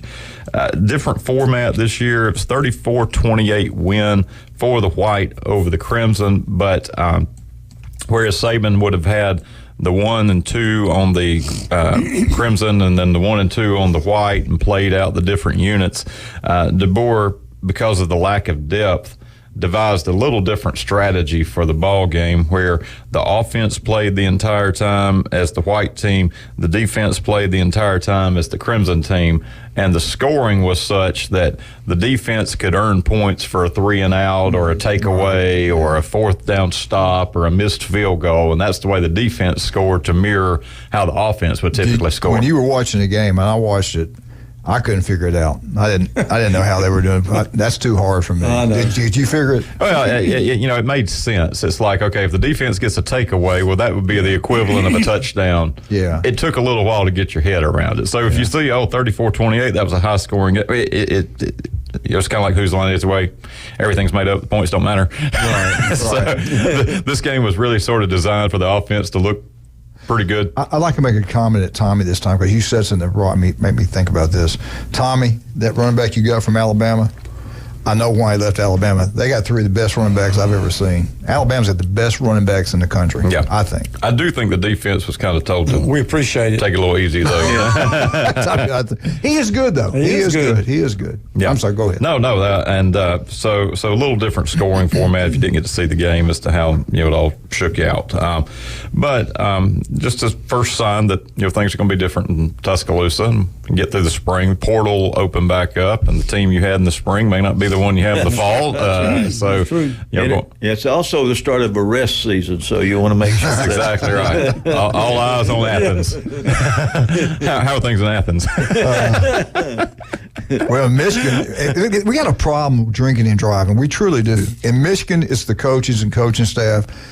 In Georgia, it's the players. We got to get this thing straightened up. Before we go, I have to ask you, when you was playing at Southern Miss, What about that tackle you made in the Ole Miss game? Tell me about that. Tell me about that. Okay, we'll get to that tomorrow. Hey, listen, you're talking about who we replaced. This is incredible. We got to take a break, but I just saw this, and I didn't really realize it. You know, Saban, 17 years. 17 years. He had 39 first-round draft picks. Yes, 39. I wish he wouldn't have. 39 first-round draft picks. 39. That's unbelievable. That's a record. You know how many losses he had in 17 years? 23. 23 losses in 17 years. Yeah, we're spoiled. Yeah. Good luck. Good luck to our new coach. That's less than 2 a year. Yeah, it's a whole buy low and sell high. Yeah. And that's what he did. And DeBoer bought pretty high. Well, that $80 million, I think he'll be okay regardless. Yeah. $10 million a year. All right, let's get into B4 Brains. Get out there and have a great time. They do. Great food, great atmosphere. You and Louise went there and watched the Final Four females. You said y'all had a great time. Oh, yeah. They treat you right. You walk in there, always have a smile on their face, and that's important, man. You go into some restaurants, maybe people are having a bad day, but if they're not very friendly, I don't like to go back. That never happens at B4 Brady. They always have a smile on their face. They do an incredible job, no doubt about that. All your real estate needs, don't forget about South Oak Tile and Closing, El Rodeo Tequila Bar and Grill, right across the street from the Navy base. They do a great job. And if you get injured, Dr. Chad Mitchell, no one else but Chad Mitchell can take care of you. You hear me? Also, Rudy's Barbecue on Back Beach Road. We'll be right back. Who is the coaches that have the most pressure on them? You'll find out when we get back. ESPN Northwest Florida. Here's what's happening. The Coach James Hale Show, Monday through Friday, 7 to 9. We try to cover Alabama, Auburn, Florida, Georgia, all the SEC teams, and, of course, Florida State. We also look into what's going on locally every single day right here on ESPN Northwest Florida. We're asking you to do us a favor. If you wouldn't mind, would you go and vote for us, the best of Bay? We'd like to be nominated for that. Don't forget the Coach James Hale Show right here on ESPN Northwest Florida. The road is yours, so let your spring adventures begin and discover the new Kia at Bill Bird Kia. Stop by today and check out our 2024 SUV family and take a test drive. See all the new features that elevate any adventure. Now offering 4.75% APR for up to 48 months on the purchase of a new 2024 Kia Sorento EX. You'll get that rugged good look with luxury and the perfect balance of comfort, safety, and technology. Bill Bird Kia, the home of the 20-year, 200,000-mile warranty. Stop by anytime and see us at 2435 East 15th Street or anytime at BillBirdKiaPanamaCity.com. We'll give you the peace of mind that you can trust. Offer from Kia Finance America for the purchase of a new 2024 Kia Sorento EX with $2,294 per month per $1,000 financed in 48 months. Quality is limited. No down payment required. Cannot be combined with other finance offers. The 20-year, 200,000-mile warranty is a Bill Bird Kia warranty. See dealer for complete details. Offer for well-qualified buyers. Must take delivery from dealer stock through 4/30/24. Ask Sherwin-Williams during the 4-day super sale, April 19th through the 22nd, and get 40% off paints and stains with prices starting at $26.69. That means 40% off our most popular color family, blue. Psychologists have found it to be soothing and relaxing, which makes it especially great for bedrooms and bathrooms. And of course, get 40% off all of our other colors. Shop the sale online or visit your neighborhood Sherwin-Williams store. Retail sales only. Some exclusions apply. See store for details. It's the Coach James Hale Show. Bonafide and qualified. Live and local from the J. Michael Studio. Certified. From the Sports Talk Monster. ESPN Northwest Florida. Yeah. They said you were here. I'm sorry. Here's a song Julie wrote. She wrote it about herself. Hey! Have you ever seen them in concert? You know, they came from outside Montgomery, Tuskegee. Yeah. There's some band everybody's talking about. These guys are good. These guys are good. It was the Commodores. They were pretty good. Yeah, they picked their name out of the phone book. Did they really? Yeah, they just got it down. Yep. Great band, no about that. Lionel Richie was unbelievable. We were talking off the air about some things we will not talk on the air about. All right. They came up with the rankings, and I'm going to ask you guys your opinion. I do want to go over a couple names, and there is a lot of pressure in college football. I do believe that Ohio State's Ryan Day, and they do too, is probably under more pressure than any other coach in college football. Michigan just won the national championship. They had a meeting with him. He's changed offensive coordinators, and he lucked up and got another one because Bill O'Brien got the head coaching job, I think, at Pitt. So it opened up another position and then they got Kelly to come in there. Or who is it? Chip Kelly out of UCLA to be the offensive coordinator. They've also gone out and they've done everything they got to do to get the best players in college football. Got to give them credit. They go get transfer guys. They play them extremely well. Downs not going to Georgia when I saw Kirby courting him at the SEC championship game. Jeremy, you were at the game, weren't you? No. Kirby was more or less walking off the field with him. The assistants had to come get Kirby away from him. It was unbelievable. So Ohio State got him. They got Alabama's best quarterback coming in. This guy's tearing it up there, doing a great job. And they also got a Kansas State's quarterback. They've got the best players. They got the best looking roster. And they want to win a national championship. They don't want to win the Big Ten. He better beat Michigan, and he better win the national championship because the Buckeye Nation wants it. He's one of the guys on the list. The next one is Billy Napier, the head football coach at Florida. Yep. The key number, what Coach Spurrier said, is 8. When Steve Spurrier talks, you better listen. 8 wins? He wins 8 games. He keeps his job. His record now, Tommy, his record right now at Florida, 11-14. They got the number 1 toughest schedule in college football. Yep. If they go 7, all right, they go 7-5. You think Florida people want to keep him? I don't. I think he's gone. If he loses one of those first 5 games, they may fire him in the middle of the year. You're right. If he doesn't do well the first 5, I think you're right. Well, that schedule's brutal. Oh, it is. My. Oh, yeah. There's no way he's going to win 8 games. No. Well, Coach Spurrier said he could. Yeah. The whole ball coach. All right. The next guy on the list, Lincoln Riley. He's making $110 million, a total contract. They hired him not to come in and win ball games. That conference is dead and gone now, the Pac-12. They got him. They hired him for $110 million, and they also paid money towards a house out there because everything costs so much. They want him to win he's there to win a national championship. Good luck. You just joined the Big Ten. Go play in that league and see how you play. Ask Nebraska about that. They don't even have a defense. Yeah, so. That's what. Well, they got a new defensive coordinator, I do believe. Last year, making $10 million, over $10 million a year, he went 8-5 with the Heisman Trophy quarterback, correct? Yep. So he's on it. The other one, I'm not going to talk that much about, Cristobal at Miami. Yep. Nobody goes to games. There shouldn't be that much pressure on him. He's 12-13, 2 seasons, making big money, but he's not producing. But see, what happens to him? He gets them in there, but they don't stay steady as a player, and they also don't develop them. How can you justify had the game won, you run the football against Georgia Tech, they fumble, and you lose the game? How do you justify that? Is that not coaching? The old take a knee thing. Yeah. That goes on him. He's the head football coach. The guy, and then we'll come back and just we'll get y'all's list, but this is what they have. Then next they have Alabama DeBoer. First year, Jeremy, he's on this most pressure on him, replacing a living legend. Comes with the territory. Yeah, I don't care what. 25-3 at Washington. What did he do? He beat the 2 guys that were ahead of him on the list. Stark talked about him. He did get offered they did come after Stark. He talked about that. He did think about going to Alabama. But he said, I wanted to stay at Texas because it's my own kind of thing. We built it. But my 2 years at Alabama is something I'll never forget. That saved his career going to Alabama. He loves Alabama. But he didn't go. What happened? DeBoer beat him. Oregon's coach. They wanted him. They talked to him. He beat him twice in the same year. This guy can coach. This guy's good. But it's Alabama. If you don't win a national championship, what have you done? All right, the next guy on the list, and I think, Glenn, you and I have talked about him several times, James Franklin. He just can't win the big game. No. The bottom line, the biggest game he's won was home game against Ohio State Buckeyes, which shocked me, but he did beat Ohio State, and that was big. Ohio State was ranked number 1 at the time. But that's it.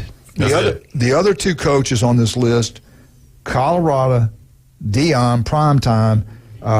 He's okay. I say, why do you even bring his name up? He's wealthy. He's famous. He doesn't even care. Yeah. Both sons get ready to graduate. Yep. I wouldn't be surprised if he gets out of it next year. I hope he doesn't. I hope he stays in it. I think he's good for the game. Arkansas's next, Sam Pittman. You got to win, but Bobby Petrino comes in to save his offense. What do you think? Okay, those are some of the names. Think about them for a minute. Jeremy, let's start with you. Give me your top 3. Well, I'm gonna go to Florida a little in depth here. Pat Dooley, who writes for the Gainesville Sun, has an interesting take that he said, everybody keeps talking about the schedule. He did a little comparison of Florida's schedule last year to this year, week by week. So you tell me who you would rather have. Last year they opened at Utah. This year they get Miami. Is that a wash? Who would you want? I'd rather have Miami. Rather have Miami. Than going out to Eccles Stadium. Okay. Yeah. All right. Week 2 they had McNeese versus Samford. Rather have Samford. Absolutely. Week 3 they had Tennessee. This year week 3 is Texas A&M. I mean, I don't know. I think that's a toss-up. Kind of a toss-up. Probably a wash on that. Yeah. Week 4 they had Charlotte. This year they've got Mississippi State. Charlotte. I want Charlotte. Okay, so there's one the other way. Week 5 they had at Kentucky. This year they've got UCF. Watch out for UCF, I'm telling y'all. But would you rather play Kentucky or play UCF? I'd rather play UCF. But I think Gus going to have them ready to go. And this is what Dooley's getting at here. Week 6 Vanderbilt or at Tennessee. Well, he says, you want Vandy, but okay. At South Carolina or in week 7 last year versus Kentucky. Kind of wash. That's a wash. Yeah. Week 8, Georgia versus Georgia. Same. Turn out the lights. Party's over. They get the bye week at LSU last year, LSU at home this year. Yeah. But maybe a little better. Week 9, Arkansas or at Texas. Ooh, Arkansas. The eyes of Texas are on the Gators that week. Week 10, week 11 at Missouri or Ole Miss. Ooh. Ole Miss is loaded, guys. And Missouri's good, too. So is Missouri. Yeah, so last year they had to go to Missouri. This year you get Ole Miss at home. Who would you rather take there? Ole Miss got that portal. They got some great players. They're loaded. But I'm going to tell you what. The best receiver group in the country is at Missouri. They're loaded. Drinkwitz has still got all those people coming. So kind of a wash perhaps on that. Yeah. And then week 12, you had FSU at home. This year you got to go to Tallahassee. You probably give the edge. I'd rather be at home. Yeah, you'd rather be at home there. But Dooley's that's not as bad as I thought. Well, that's what Dooley's getting at here. Everybody keeps talking about the schedule, but you look at the one they had last year, and I thought it was worse than that. Yeah, you're right. All right, give me your top 3. We're not going to have 6 of them. Let's top 3. I would put Napier right up at the top of the list. There. Yes. And I think DeBoer just has unrealistic expectations on him. Just win 7 national championships. But the Georgia games, the whole weight of the world's on him. And Wisconsin the week before is a trap game, written all over it going up to Madison. And then Franklin, because otherwise the big 16 or 20 or whatever they are, basically it's just a 2-team league. Yeah. Penn State's got to be relevant. That's a good list. Tommy, what about you? I got Napier first. Yeah. Cristobal, he got $22 million last year. Something, yeah. $22 million. That's what he made. And well, maybe it's since he's been there. I don't know. No, it's 1 year. Okay. But I think it's a payoff when he left. Oh, okay. I think that was involved with. Okay. But you're right, because he left Oregon. Yeah. But in Miami's got a lot of players. I just, the whole story you always hear, nobody shows up for the games. Right. They don't feel like it's that important, but anyway. And I definitely got DeBoer. He's be number 3. Okay. Because of what he's going into. Right. Glenn? I have Napier number 1. It's just, they've they've had 2. I guess you call them excuses for the 2 years, but then the other thing to me would be Franklin. He just does not call a right game in the big time. They've been irrelevant in the outcome of the league, so I just think it's, like they said, he's his own worst enemy. So, yeah.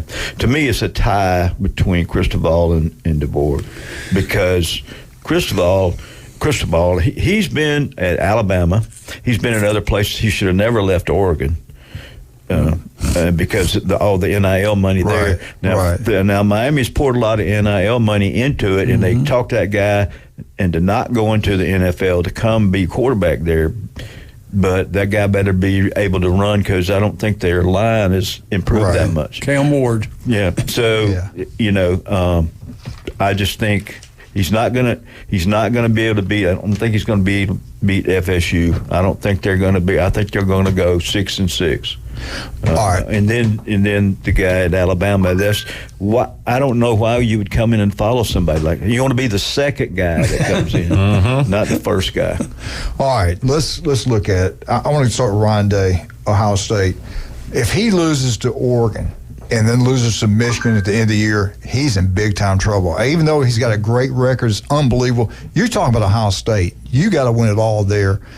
Urban did it, and Urban said this is one of the best teams he's seen in years. Would they fire him, though, if he wins all the games and he loses to Michigan? Would they fire him? I can't see it. I mean, when you obviously it's the biggest game of the year for him, but what do you do to your program to have to reset and staffing and contracts and turnovers and transfers? And he's 1-5 or either 1-6 again in the big game. Yeah, I get it. Yeah. Here's the thing though: if he makes the playoffs, he makes a run in the playoffs. I mean, right. You know what? That's a good point, Glenn. Yeah. Now, if you do lose to Michigan, you can bounce back in the playoffs and maybe do something. That's a great point. All right, let's take a break. We'll come back and finish up this discussion. I want to thank every one of you guys that are sponsors throughout the years. You get Michigan Eddie, call in and quit texting me. God. Anyway, you guys, thank you so much for your sponsorship. You guys do a great job at all these different restaurants, all these different businesses, and it works for them. They've been for us for years because it works. We appreciate it. All right, we'll be right back. 104.3 ESPN Northwest Florida.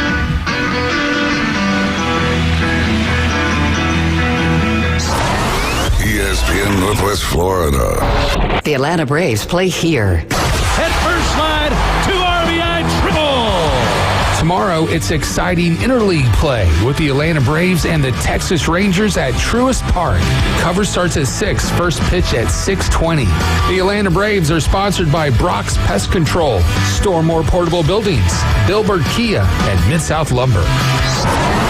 ESPN Northwest Florida. Good morning. This is Joanna with your weather forecast from ESPN Northwest Florida on this Thursday. Mostly cloudy this afternoon and evening with a wind around 11 miles per hour out of the south-southwest and a high of 76. Tonight, look for a calm wind and some clouds with a temperature near 68. Tomorrow, high around 78 and partly sunny with a wind 5 to 10 miles per hour. Saturday, hot with a high of 78 and some sun. This weather forecast is brought to you by Earthworks of Northwest Florida. Thank you for listening to ESPN Northwest Florida. Rely on it. Hello, this is Rick Vossen with RV of Panama City, your local Store More portable building dealer, located at 2241 East Baldwin Road. Shopping for a garage, portable building, cabin? We build them anywhere from 8 to 16 foot wide, 10 feet to 60 feet long. We can do insulation, electricity, transom dormers, thermal windows. Come, let's customize a building together. Rick Vossen, Store More portable building dealer, Panama City. Los Rancheros has been doing it right for 20 years. Los Rancheros brings a top-shelf dining experience to you with the opening of their beautiful new building. Watch all college and pro games on Los Rancheros' 14 large-screen TVs with great drink specials daily from 2 to 5 and during all the games. Los Rancheros, the place for live sports and great food on 23rd Street between Jenks and Harrison.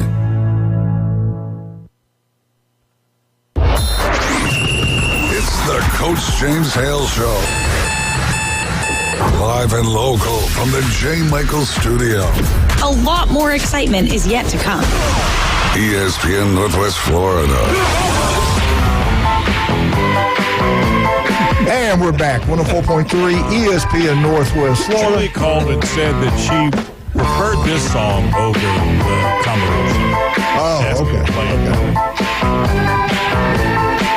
And we're back. 104.3 ESPN Northwest Florida.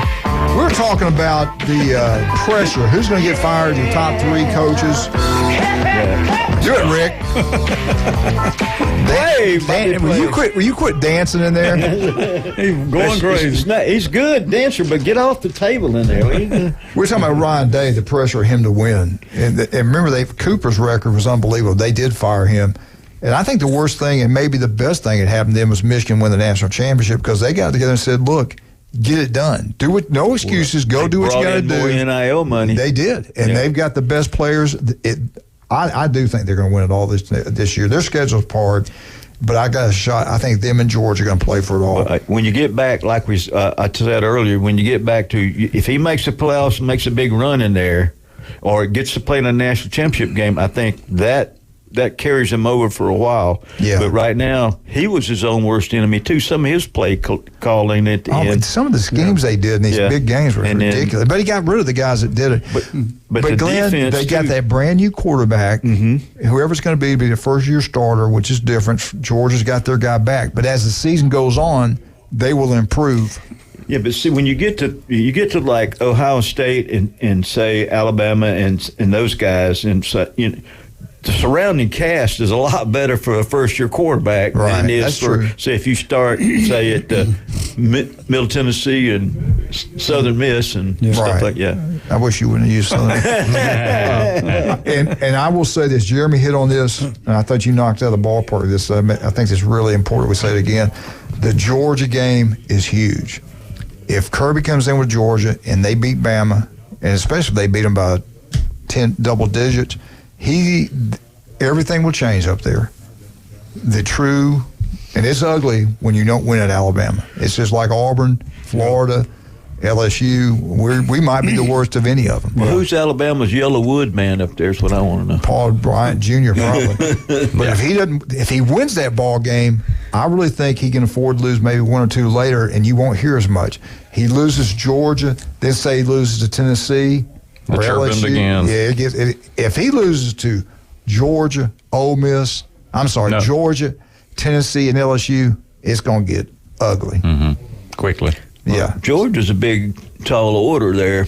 First SEC game. Yeah. Welcome to the conference. It will be electric up there. It's not like having to play Oregon Is that twice. their first game of the year? No. It's the first conference SEC game. Oh. They got Wisconsin. They got to travel to Wisconsin the week before. Got to go to Madison. We got here's my list before we take this phone call. Here's my list.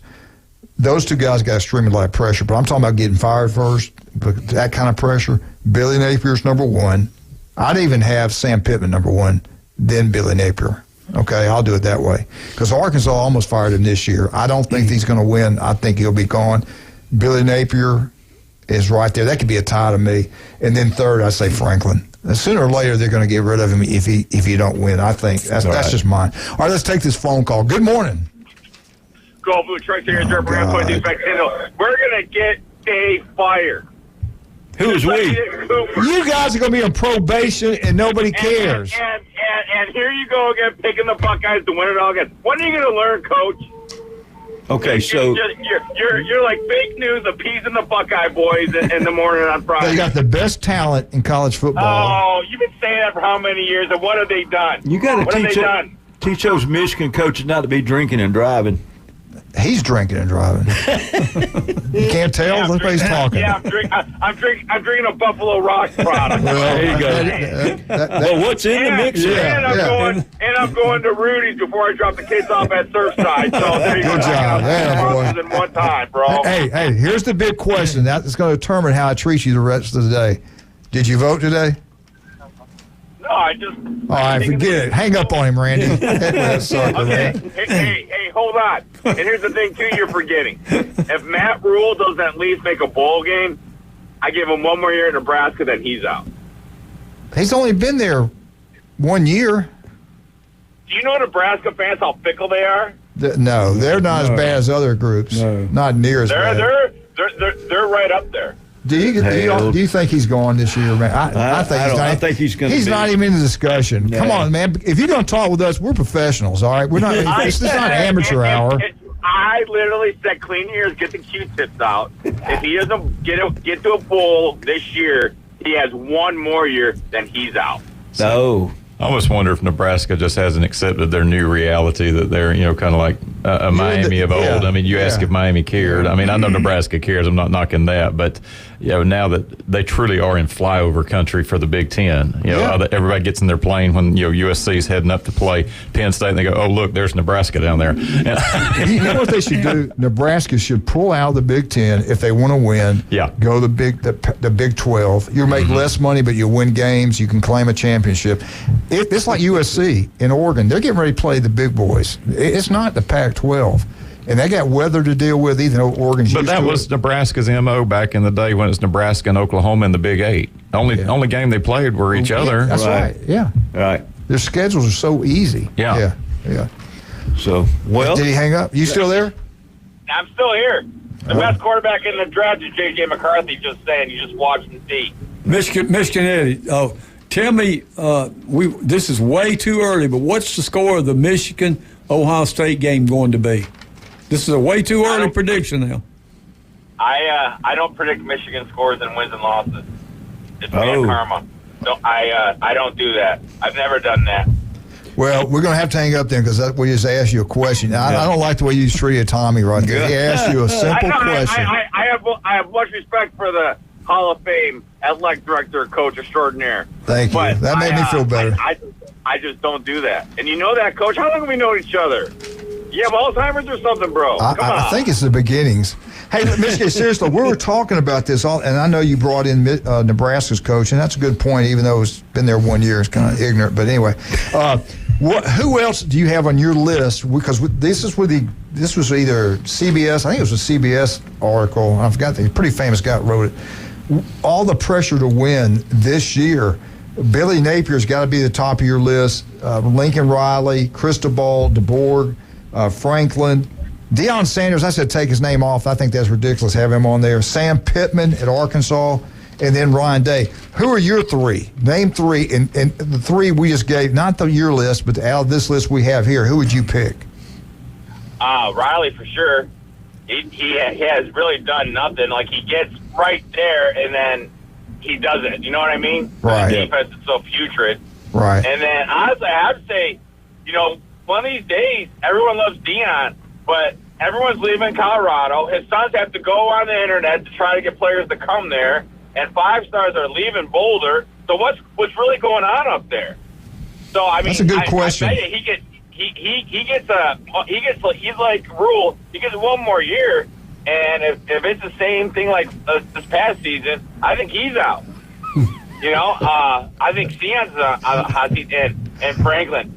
He's on his 9 lives, man. He's like a cat. Hey, Oliver the cat. You're a Big Ten guy. Seriously, let's go back to Franklin. Because, man, Penn State used to be so good. They're a blue blood. Do you think they'll finally pull the trigger, or is his contract and payout too big, too much money? Penn State's got the money to pay out the buyout and all that stuff. That money's no object with Penn State. They want a winner there, but it is what it is. Yeah. I mean, they're content with winning 8, 9, 10 games a year. They're mired in mediocrity.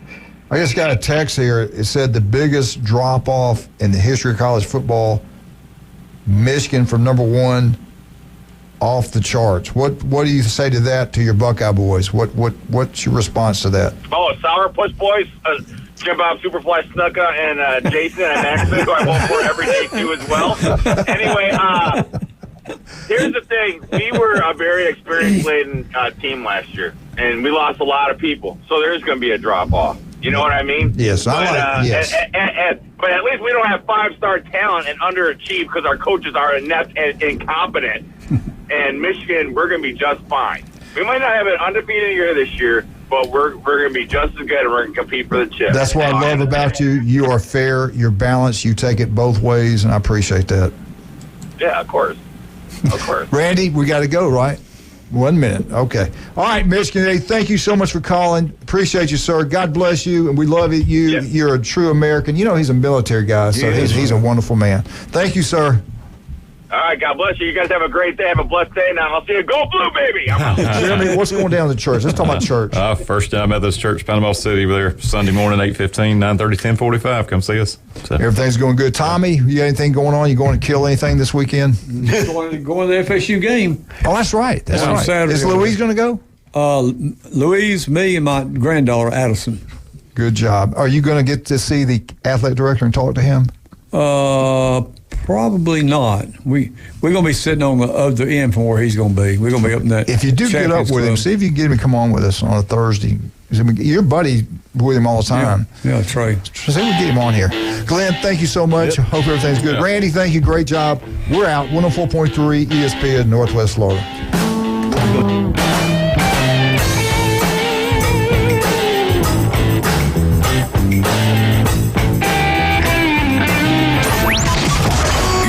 Northwest Florida. Here's what's happening. What's up? This is David Hayes from the Afternoon Underdogs, and I would appreciate your nomination in the Best of Bay 2024. I'm running on a platform eliminating